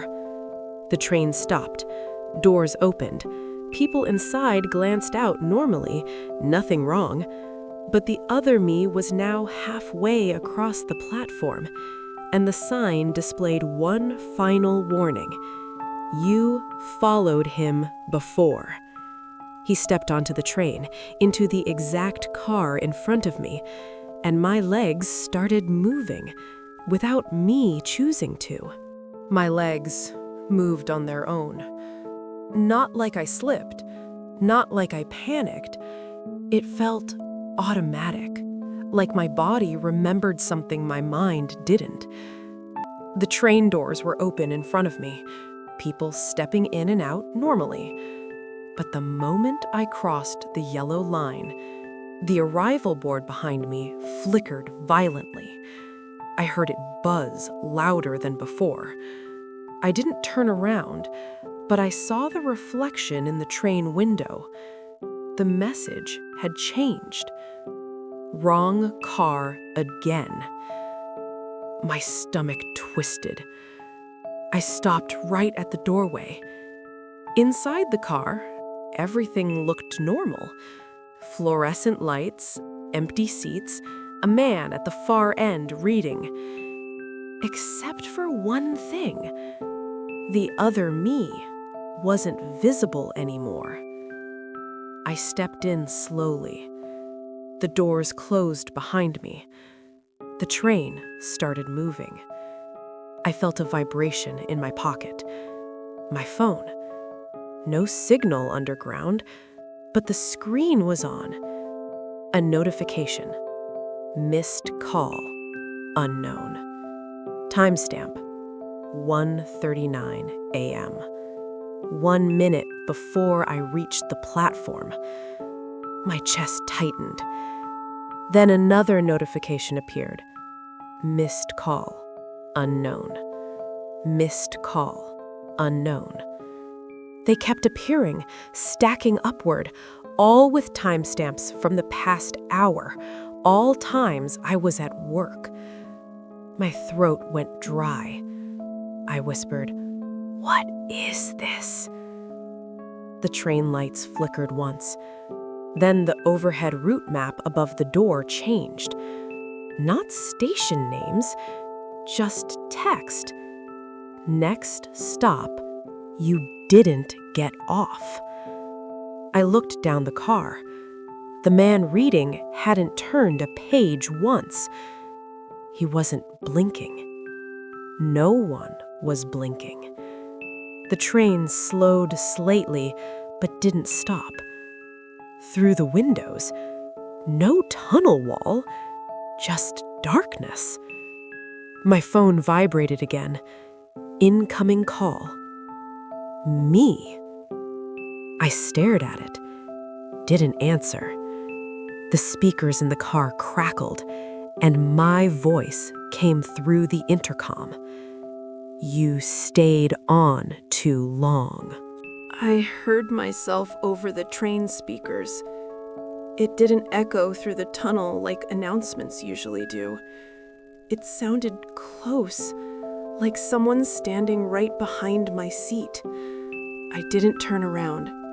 My phone was still ringing in my hand, me flashing on the screen. I let it ring. The train lights dimmed slightly. The passengers still weren't moving. Not frozen, just paused, like they were waiting for something to finish. Then the overhead route display changed again. Next stop, the night you stayed. My chest tightened. What night? I whispered. The speakers answered in my voice.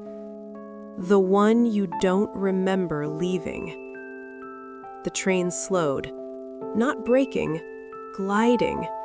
Outside the windows, shapes formed in the darkness. A platform. Same one, but empty. No lights except a faint flicker overhead. The doors opened.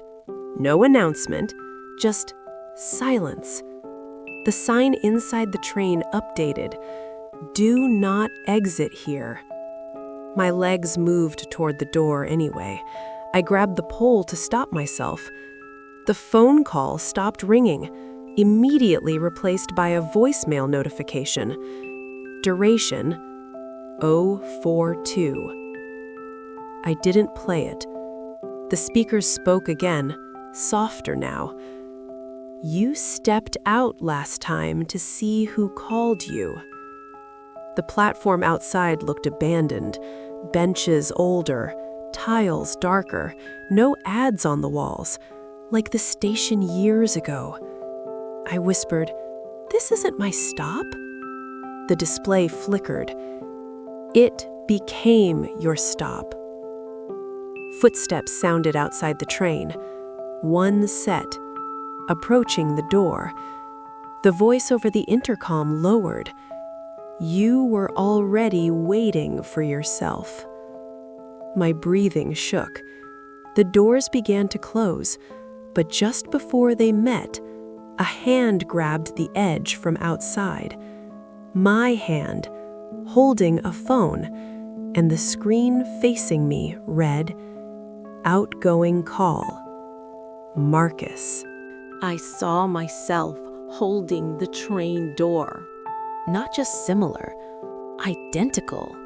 Same tired face from that night, same crease in the sleeve, same scuffed shoes. But he looked calmer than me, like he already knew how this ended.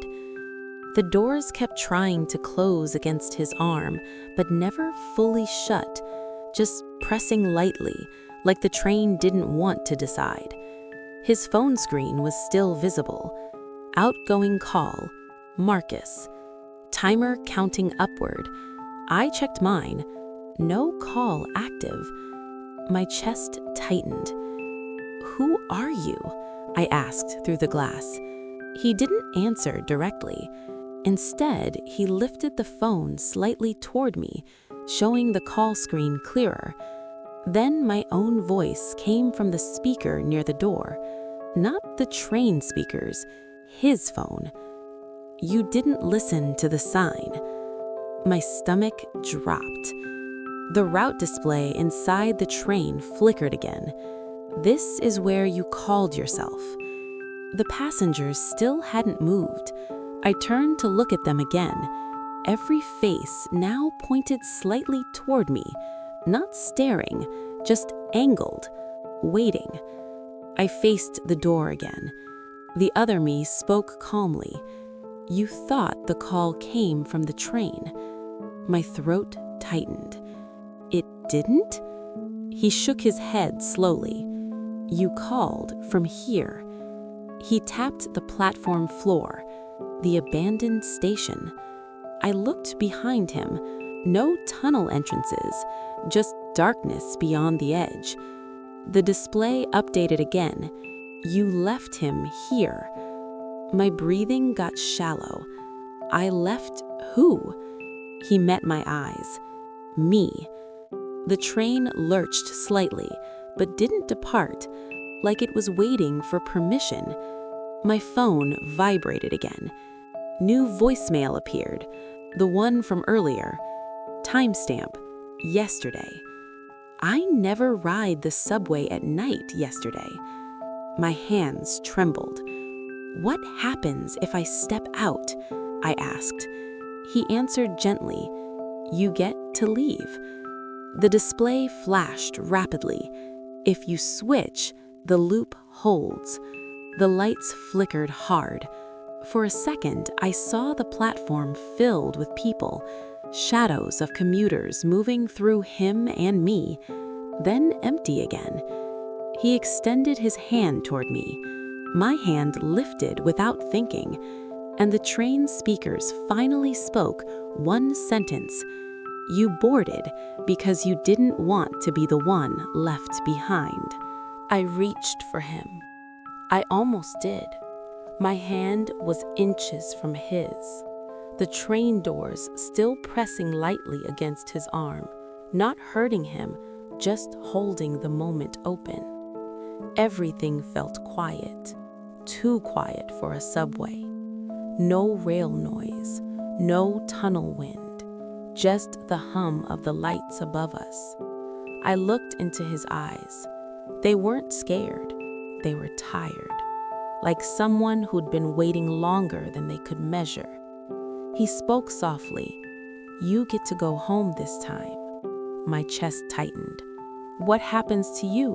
I asked. He didn't answer immediately. The display inside the train flickered one last message. One rides, one remains. My throat went dry. "You stayed," he said gently. I kept moving. The phone in his hand played audio. My voice, earlier, panicked. "Hello? I think I missed my stop. The station's empty." The memory hit me all at once. I remembered, last week, falling asleep on the train, waking at a terminal that wasn't open yet, getting off alone, hearing my phone ring, calling myself because I thought the signal glitched, and waiting longer than I realized. He squeezed the edge of the door slightly. "You left because the train came back," I whispered.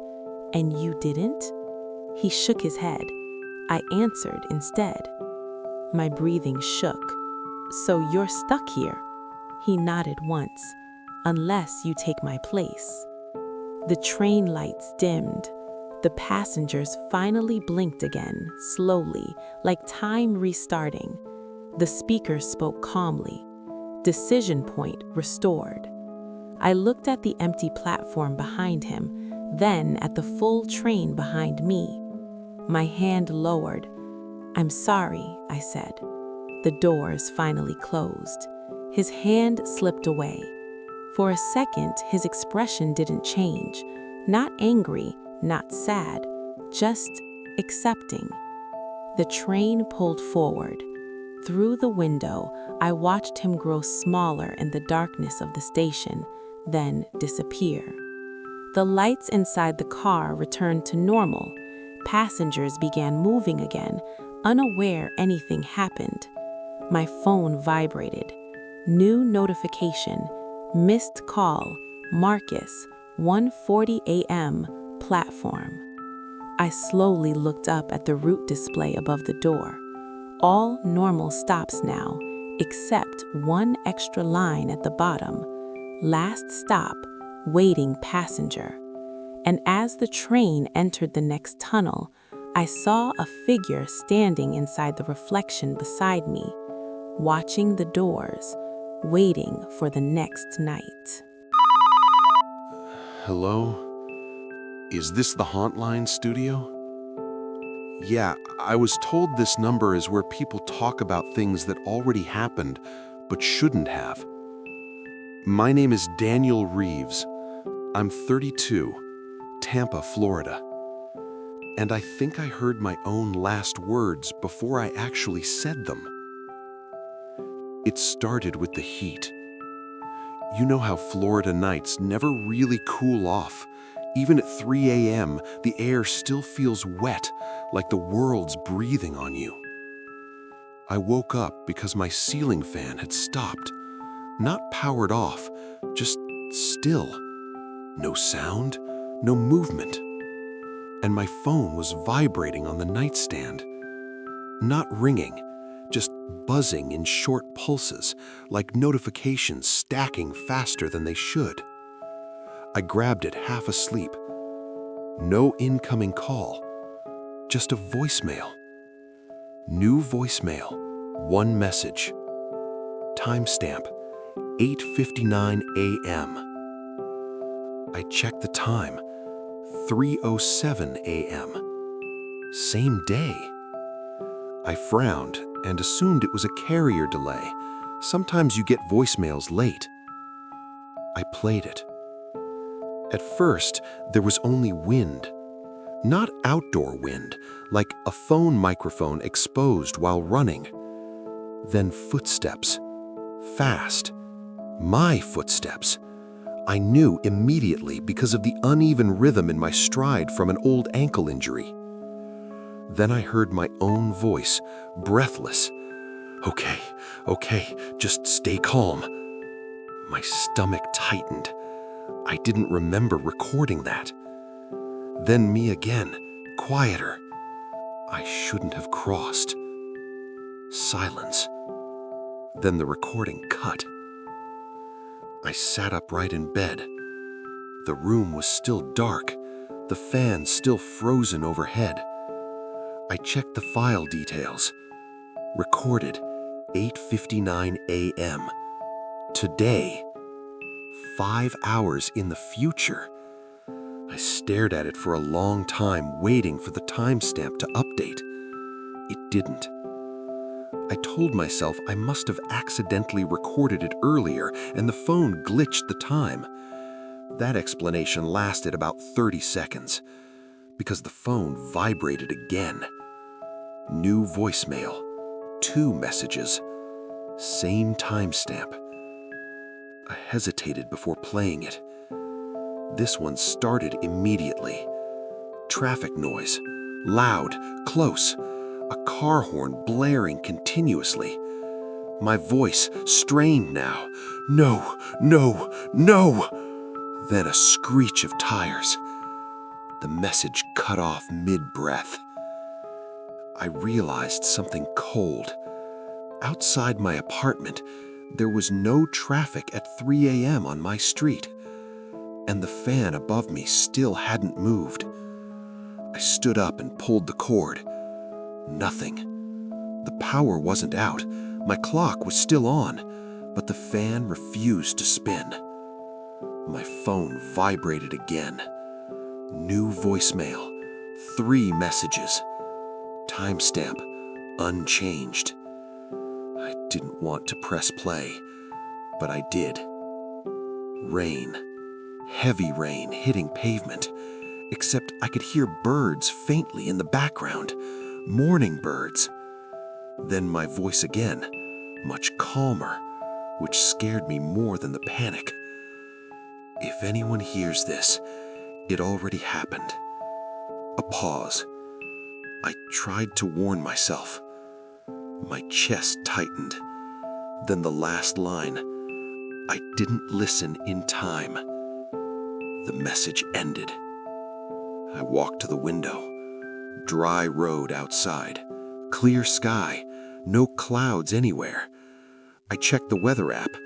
Sunny all day. I remember laughing nervously at that point, not because it was funny, but because my brain refused to accept another option. I made coffee, tried to ignore it. By 7 a.m., I convinced myself I recorded them during a dream.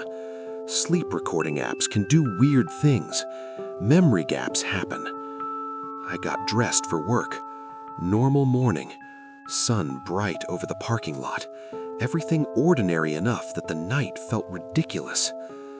Then, at 8:49 a.m., my phone buzzed again. New voicemail, 4 messages. Timestamp, 8:52 a.m. 3 minutes ahead. I froze in my doorway. I hadn't left the apartment yet. My keys were still in my hand. And outside, I heard thunder. But the weather said it was clear. Bright morning, blue sky, sun already reflecting off car windshields. But I heard thunder. Not far away, overhead. I stepped outside, expecting clouds rolling in. Nothing. Just heat and light and the smell of asphalt warming up. Then my phone vibrated again. Still standing in my doorway, I stared at the new voicemail notification. Same timestamp, 8:52 a.m. The time on my phone read 8:49. I didn't want to play it yet, but I knew if I waited, I'd just stand there frozen. So I pressed it. This one started with my breathing, slower than the earlier ones, not panicked, focused, like someone trying to stay conscious. Then my voice, if you're hearing this early, you still have time. I stopped breathing myself. In the recording, I sounded injured, every word pushed out between shallow breaths. You think the street is empty. It isn't. A distant engine roared in the recording, not just driving, accelerating hard. Then I said one thing that made my hands shake. Don't trust the green light. The message cut. I stared at the screen. My apartment complex exit sat just ahead, traffic light at the intersection leading to the main road. I hadn't left yet. The light outside turned green. Cars began moving across the intersection. My stomach dropped. I stayed where I was. 30 seconds passed. Nothing happened. No crash, no truck, just normal traffic. I almost laughed again, almost convinced myself the messages were coincidence. Then the phone vibrated in my hand. New voicemail, 5 messages, timestamp 8:52. Time on my phone, 8:50. I pressed play slower this time. Wind noise again, louder than before. I heard my car door slam in the recording, then the engine, my engine. I knew the sound, slight rattle when idling. Then my voice, hurried. I left anyway. The sound of the turn signal clicking. Then I thought waiting changed it. My chest tightened. In the recording, I laughed once, weakly. It didn't. Then a long pause filled only by the engine humming. Then softly, "You're still going to go." The message ended. I realized I was holding my keys tighter than I should. My brain kept trying to prove the recording wrong, and the easiest way to prove it wrong was to live normally.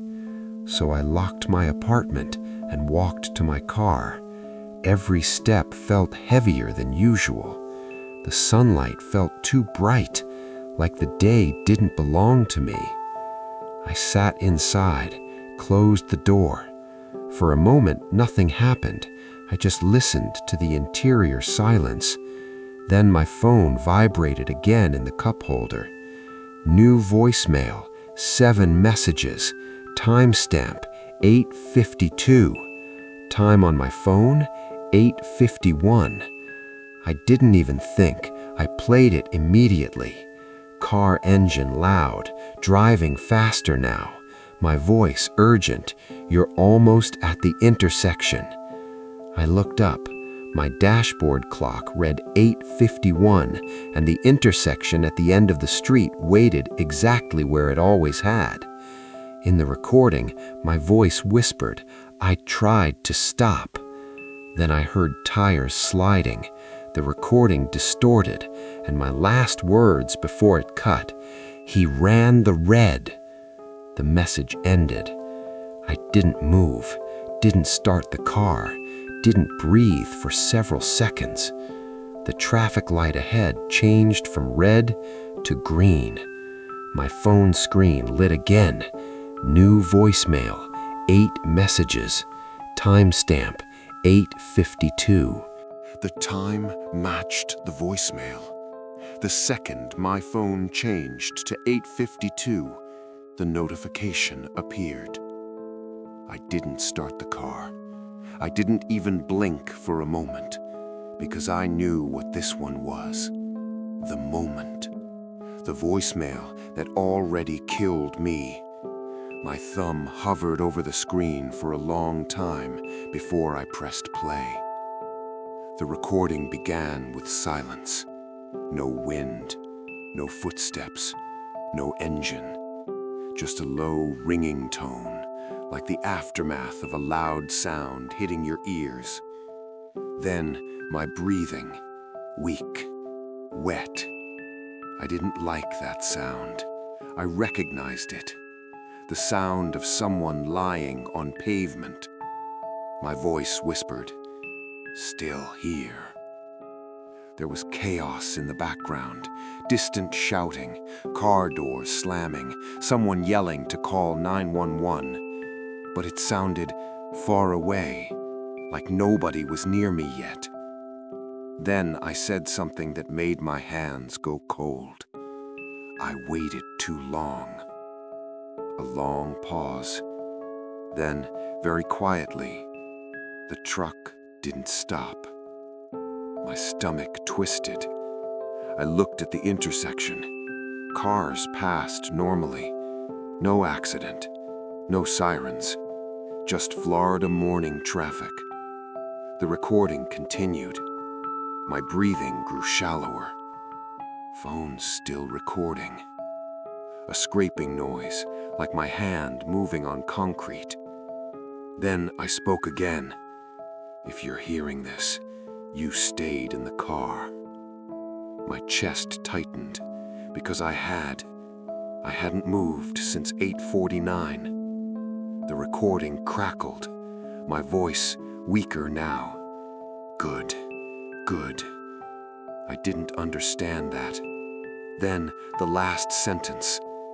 That means I'm the wrong one. The voicemail ended. I didn't move for almost a full minute.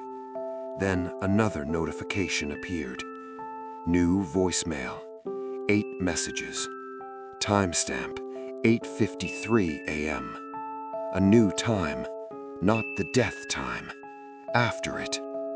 I played it with shaking hands.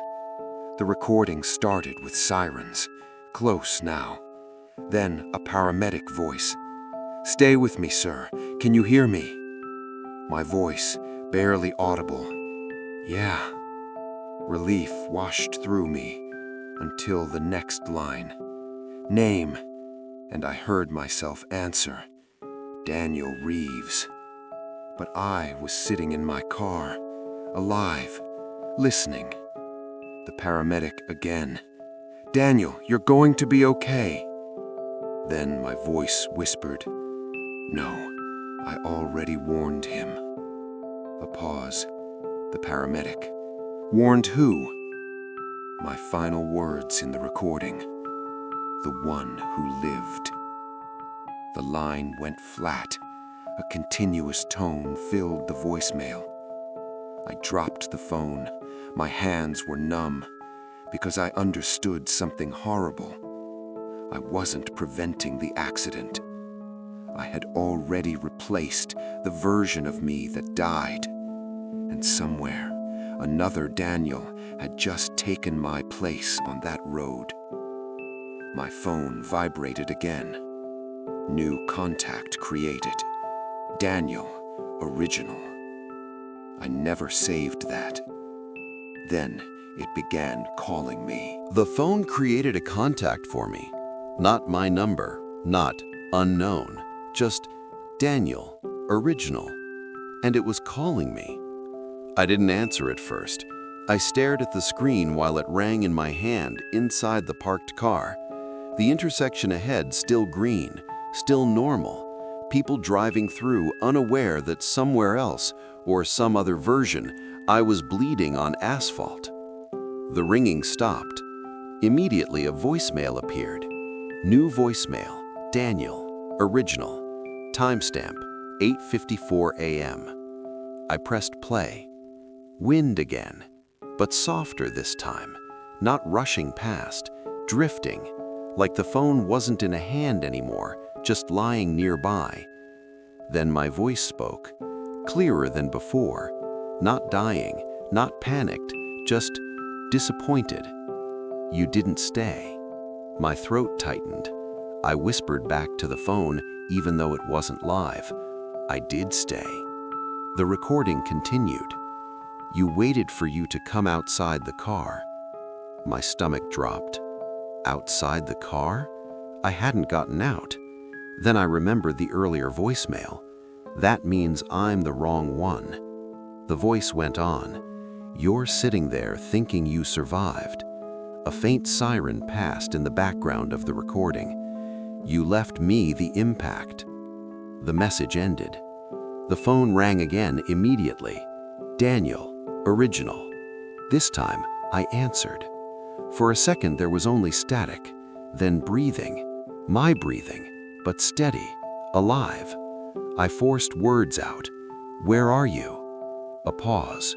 Then my own voice replied, "In the part you avoided." I shook my head. "That doesn't make sense." "It will," he said, calmly, "when the memory arrives." My chest tightened. "You died." Silence. Then, "No, you did." The call crackled, and suddenly I heard traffic noise, not from my street, from the recording location. He spoke again. "You're still at 8:52. You just don't feel it yet." I looked at my dashboard clock. 8:55. Normal. "You drove through already," he continued. "You just remember the safer version." My pulse spiked. "That's impossible." The voice lowered. "Look at your windshield." My hands trembled as I did. At first, nothing. Then, faint. A thin spiderweb crack at the far passenger corner. I'd never noticed it before, because it hadn't been there this morning. He spoke softly. "You were in the collision. You just kept the version that walked away." My throat tightened. I whispered back to the phone, even though it wasn't live. "I did stay." The recording continued. "You were in the collision. You just kept the version that walked away." My breathing grew uneven. "So what are you?" I asked. A long pause. Then, the voicemail. The call ended. My phone vibrated instantly. Incoming call. Me. And this time, it wasn't labeled original. It was labeled next. It changed from original to next. What did that mean? I didn't want to answer it. Something in my chest already knew what the word meant. Not the next call, the next version. The phone kept vibrating in my hand inside the parked car at the intersection. Cars drove past me normally. People lived their mornings normally. But I wasn't part of it anymore. I finally pressed accept. Silence. No breathing this time. No background noise. Then my voice spoke, calm but unfamiliar. "You feel fine right now." I swallowed. "Yeah." A pause. "You felt fine after the impact, too." My grip tightened on the steering wheel.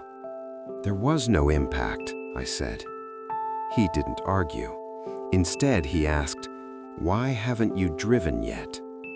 I looked ahead. The light had cycled twice already. I hadn't moved. "I'm thinking," I said. "No," he replied gently. "You're waiting for permission to live." My stomach twisted. "What happens now?" I asked. A faint sound entered the line. Not traffic, not wind. Rain. Soft at first, then heavier. I looked outside. Bright sun, dry pavement, but inside the phone, rain poured. He continued, "You kept the timeline where you survived the intersection." "Good," I whispered. Silence. Then he said, "But that timeline needs a replacement." Cold ran through me. What replacement? A car horn blared inside the recording, loud and sudden. I flinched even though my street stayed quiet. "You remember hearing that," he said softly. I did, from the earlier voicemail. "The moment splits," he explained. "One of us stays in the road so the other can leave it." My breathing turned shallow. "So you're stuck there?" "No," he answered. Another pause. "You are." My chest tightened. "I'm in my car." "Physically," he agreed, "but the memory still belongs to 8:52. The rain inside the call intensified. Then I heard something new, footsteps approaching the fallen phone in the recording. Someone shouting, "Sir, don't move." The paramedic again. Then my own voice from the ground, weak. Did he answer? The voice on the call whispered, "That's me asking about you." My hands shook. So what happens when this call ends? Long silence. Then you become the message. The call disconnected. My phone screen stayed lit, and a new voicemail appeared automatically. No timestamp, no sender, just OUT, outgoing message, recording. The microphone icon pulsed by itself, and I heard my own breathing coming from the speaker before I even opened my mouth. The phone started recording on its own. I couldn't stop it, but I wasn't speaking. I held the phone away from my mouth, thinking maybe it picked up the engine or street noise, except my car was still off. The street was quiet, and yet my breathing played through the speaker, perfectly clear. Then my voice spoke, not through my throat, through the phone. If you're hearing this early. My hands went numb. Those were the same words from the very first voicemail. The recording was happening again, but I wasn't choosing the words. I'm running out of time. My chest tightened as the audio continued. The sound of wind filled the speaker. The rhythm of uneven footsteps, my ankle dragging slightly, just like always. I realized what I was hearing. Not a playback, a creation. The phone wasn't replaying the future, it was writing it.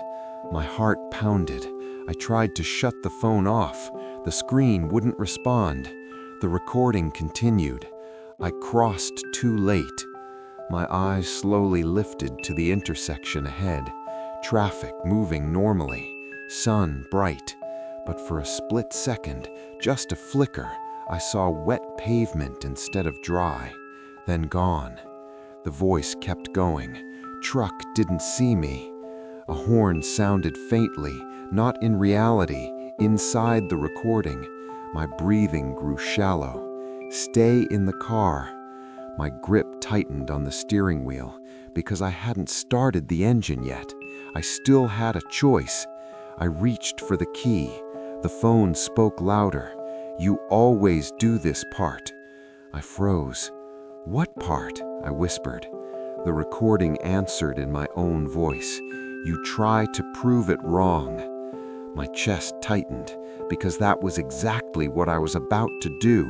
Drive through the intersection to prove the future didn't exist. The timer climbed, the same length as the voicemail from earlier. The air inside the car felt heavier, like pressure building before a storm. The voice softened. "One of us must keep moving." I slowly let go of the key. My hands shook. "I won't drive," I said out loud. For the first time, the recording hesitated. The timer stalled at 00:51. Silence. Then a new line, one I hadn't heard before. "Then I don't exist." My stomach dropped. The windshield crack spread slightly, a faint tick across the glass. I hadn't noticed it growing until that moment. The voice whispered, "You already survived because I didn't." The realization hit me at once. The messages weren't warning me about a future accident. They were preserving the past one. A version of me had already died, and these recordings were making sure I remembered it happened. I slowly set the phone on the dashboard. "I'm not going through the intersection," I said. The recording timer flickered. 00:51, 00:12, 000. The screen went black. The heat returned. The world sounded normal again. Birds, cars, distant lawnmower. I exhaled slowly. Then the phone vibrated one last time.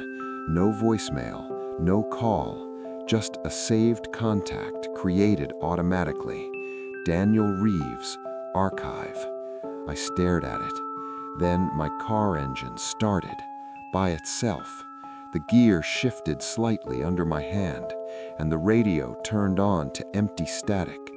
From the speakers, faint and far away, I heard my own voice. "Please don't leave me here." The car rolled forward toward the intersection. I was pressing the brake, but it felt like memory was pressing the gas. Hello? Is this the Hauntline Studio? My name is Emily Marshall from Chicago, Illinois. I need to say this while I still feel like myself. I checked into the hotel about 2 hours ago. Downtown Chicago, business trip, one night only. Old building, recently renovated, clean, quiet. Normal. The front desk clerk hesitated when she handed me the key card. Just a second too long. "Room 313, she said. She didn't smile. I didn't ask why. The elevator ride up was uncomfortable in a way I can't explain. No music, no floor numbers lighting up, just the low hum of cables and the feeling that it was taking longer than it should. When the doors opened, the hallway felt stretched. Same carpet pattern repeating, same wall lamps, like the corridor was longer than the building itself. My door was near the end. Room 313. The numbers were slightly crooked, not broken, just unsettled. I unlocked the door. The room looked fine. Bed, desk, TV, bathroom on the left, and a full-length mirror mounted directly across from the bed. I dropped my bag and glanced at myself without thinking. That's when something felt off. Not fear, timing. I lifted my head. The reflection lifted its head a moment later. It was subtle, barely a blink. I laughed it off. Jet lag, bad sleep. I told myself mirrors do that sometimes. I unpacked slowly. Shirt into the drawer, charger into the wall. I looked up again. This time, I raised my hand deliberately. The reflection copied me. Perfectly. I exhaled. I went into the bathroom, washed my face, splashed cold water on my neck. When I came back out, the mirror showed the room exactly as it was. Almost. The desk lamp. In the room, it was off. In the mirror, it was on. Warm yellow light. I stood there staring at it, my chest tight. I reached over and turned the lamp on. The reflection didn't change. My phone buzzed with a calendar reminder. Morning meeting, early. Normal things. Anchors. I sat on the edge of the bed, trying to slow my breathing. The reflection didn't sit down. It stayed standing, looking at me. I stood up quickly. The reflection sat. We were reversed. My heart started pounding. I stepped closer to the mirror. "So this is happening," I whispered. The reflection smiled. I didn't. It wasn't a big smile, just small, controlled, like it had practiced. I backed away. It didn't. It stayed close to the glass, eyes locked on mine. I turned on the TV. Static filled the screen. In the mirror, the TV showed a frozen image of me mid-blink. I reached for my phone. No signal. Wi-Fi connected, but nothing loaded. Except one thing. My call app was already open. Hauntline Studio. I don't remember opening it. That's when the reflection moved. Not copying me, not lagging. It raised its hand and pressed it flat against the glass, from the other side. The surface rippled slightly like disturbed water, and then I heard it. A soft knock from inside the mirror. I don't know what room 313 is, but I know this. The reflection isn't trapped. It's waiting. It's getting harder to tell what happens first anymore. After the knock, I didn't move. I stood there, staring at the mirror, waiting for something else to happen. Nothing did. That scared me more. I turned away and sat on the bed, keeping my eyes anywhere but the glass. I focused on breathing, slow, deliberate. The mattress creaked. Behind me. I didn't turn around. After a few seconds, the sound stopped. I looked. The mirror showed me sitting on the bed exactly as I was, but the indentation on the mattress in the reflection was deeper, like someone heavier had been sitting there before me. I stood up. The reflection stood too, but slower this time. Not delayed, hesitant. I grabbed my jacket from the chair. In the mirror, the jacket was already in my hand. My stomach dropped. I backed toward the door and wrapped my fingers around the handle. The reflection didn't follow. It stayed where it was, watching. I turned the handle. Locked. I don't remember locking it. I checked the peephole. The hallway outside looked normal. Same carpet, same lights. But when I glanced at the mirror, the hallway in the reflection was longer, the lights farther apart, the far end swallowed by shadow. I opened the door anyway. The hallway was empty, quiet. I stepped out and closed the door behind me. In the mirror across from the bed, still visible through the doorway, I was standing inside the room, still, facing the door. Our eyes met. My chest tightened. I slammed the door shut. My heart was racing now, my hands shaking. I started walking toward the elevator. With every step, the carpet pattern seemed to shift slightly, not changing, correcting itself. Halfway down the hall, I passed a housekeeping cart. No one was with it. A folded towel sat on top. In the dull reflection of the metal handle, I saw myself walking behind me, smiling. I ran. The elevator doors were already open when I reached them. Inside, the panel only had 3 buttons. 1, 2, 3. No lobby, no ground floor. I pressed 3. The doors closed.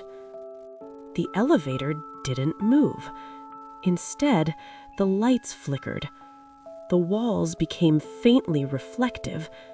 Not mirrors, just enough. I saw him clearly now. Not reversed, not delayed, standing where I should be. He leaned closer. "You shouldn't have left the room," he said. My voice, perfect. "I needed space," I whispered. He tilted his head. "So do I." The elevator dinged. The door slid open. Room 313. Exactly as I left it. I stumbled backward. The hallway behind me was gone, replaced by a smooth, mirrored wall. The doors began to close. I lunged forward into the room just before they shut. The door slammed behind me. The mirror was closer to the bed now. Not dragged, not moved, repositioned.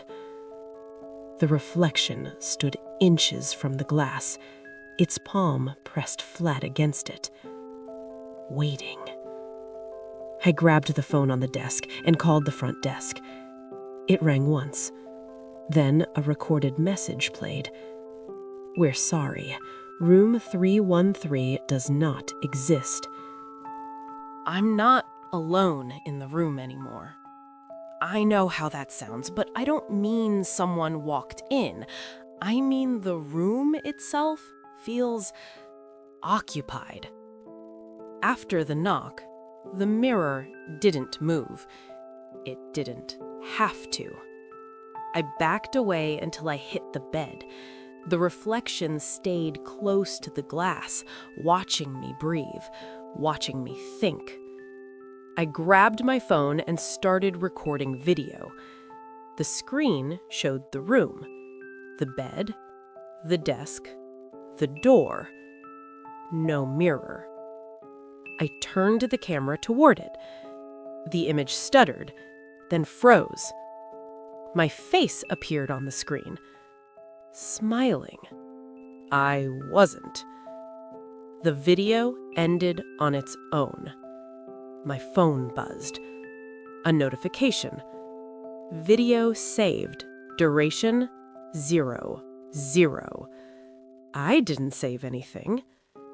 I tried calling my wife. The call went through. I heard her voice. "Hey," she said. "Did you check in okay?" Relief flooded me. "Yes," I said. "Listen, something's wrong with—" She interrupted me.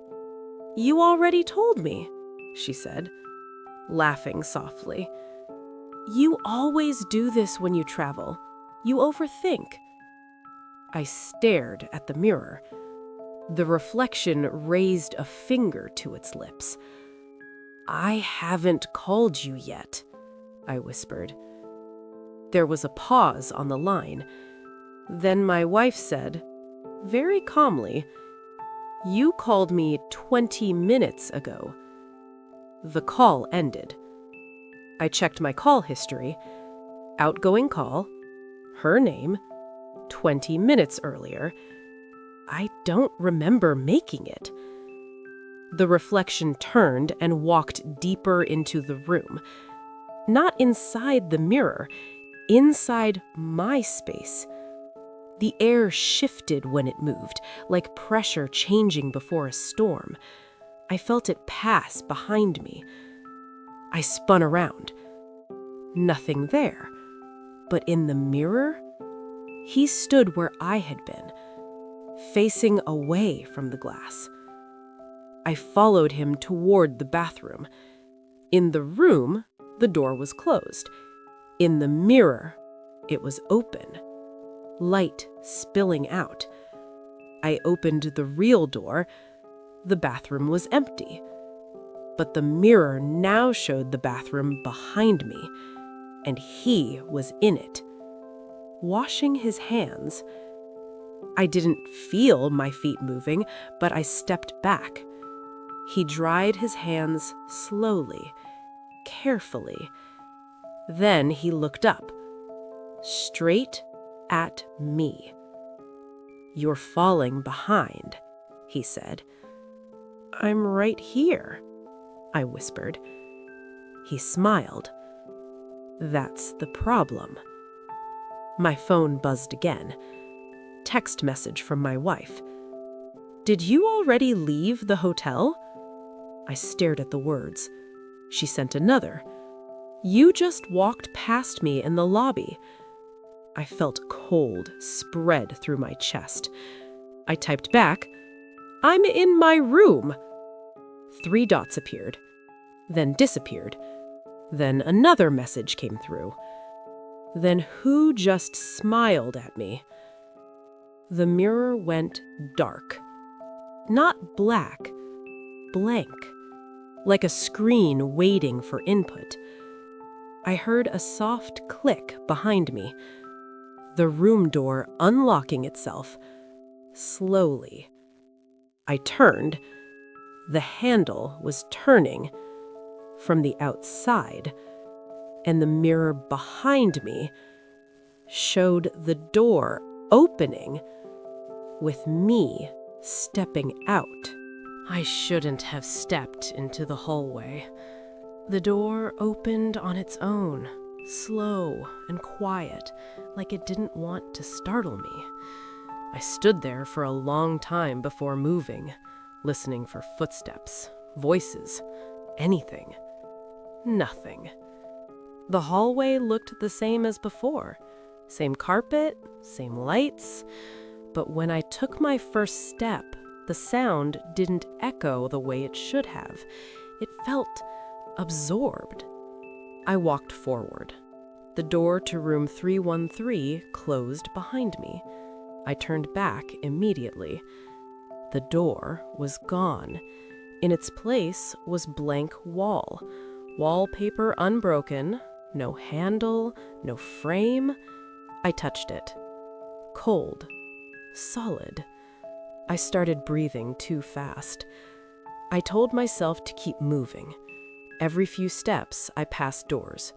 312, 311, 310. They were all shut. I knocked on one. No answer. I knocked harder. Still nothing. When I looked back down the hallway, it was longer than before. Not stretching, repeating. I saw the same doors again. I ran. The carpet muffled everything. No matter how fast I moved, the end of the hallway stayed the same distance away. Then I heard footsteps. Soft, unhurried. Behind me. I stopped. The footsteps stopped. I turned slowly. He was standing there. Not a reflection, not behind glass, fully in the hallway, wearing my clothes, standing in my posture. He looked relaxed, like this was where he belonged. "You're not supposed to be here anymore," he said. "Where am I supposed to be?" I asked. He smiled gently. "Inside." He stepped toward me. The lights flickered. For a moment, the hallway changed. It wasn't a hotel anymore. It was something narrower, older, walls too close together, ceiling too low. Then it snapped back. I ran again. I reached what should have been the elevator. The doors were there, but the panel was gone. No buttons, no display. The doors slid open anyway. Inside was another hallway, not an elevator, just more doors, all labeled 313. I backed away. He appeared beside me, close enough that I could feel his breath. "You can still go back," he said. "Where?" He pointed behind me. I turned. There was a mirror mounted on the wall. Not a full-length one. This one was tall and narrow, and inside it, room 313 was waiting. Perfect, quiet, safe. I saw myself standing inside the room, looking calm, unafraid. He raised his hand, inviting. I heard my phone vibrate, a message from Hauntline Studio. "Line active. Please continue." I looked at him. If I go back in there, what happens to me? He didn't answer. He didn't have to. The mirror's surface rippled gently, like water waiting to be disturbed. I'm standing in front of the mirror right now. Not the one in the room. This one's in the hallway. Tall, narrow, framed like it was always meant to be here. Inside it, room 313 looks calm. The bed is neatly made, the lights are warm, everything feels finished. Behind me, the hallway stretches on forever. Doors repeating, carpet repeating, no sound, no exit. He's beside me, not touching, not rushing, waiting. If you go in, I say, my voice barely steady, do I come back out? He studies me the way someone studies an object they already own.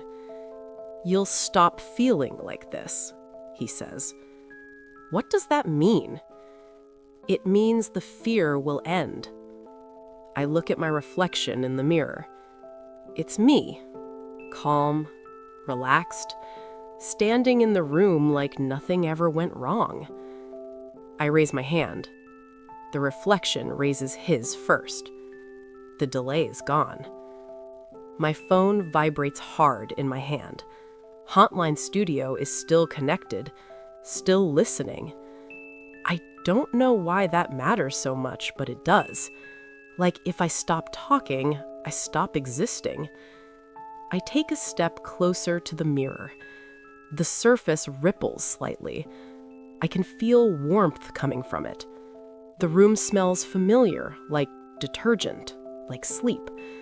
Behind me, the hallway lights flicker. When they stabilize, the hallway looks thinner, like it's losing detail, like it's being erased.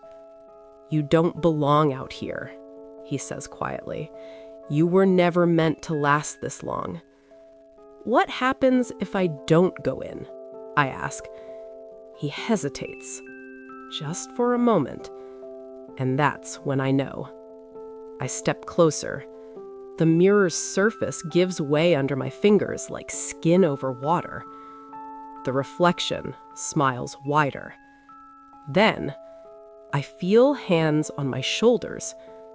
Not his, mine. From inside the mirror.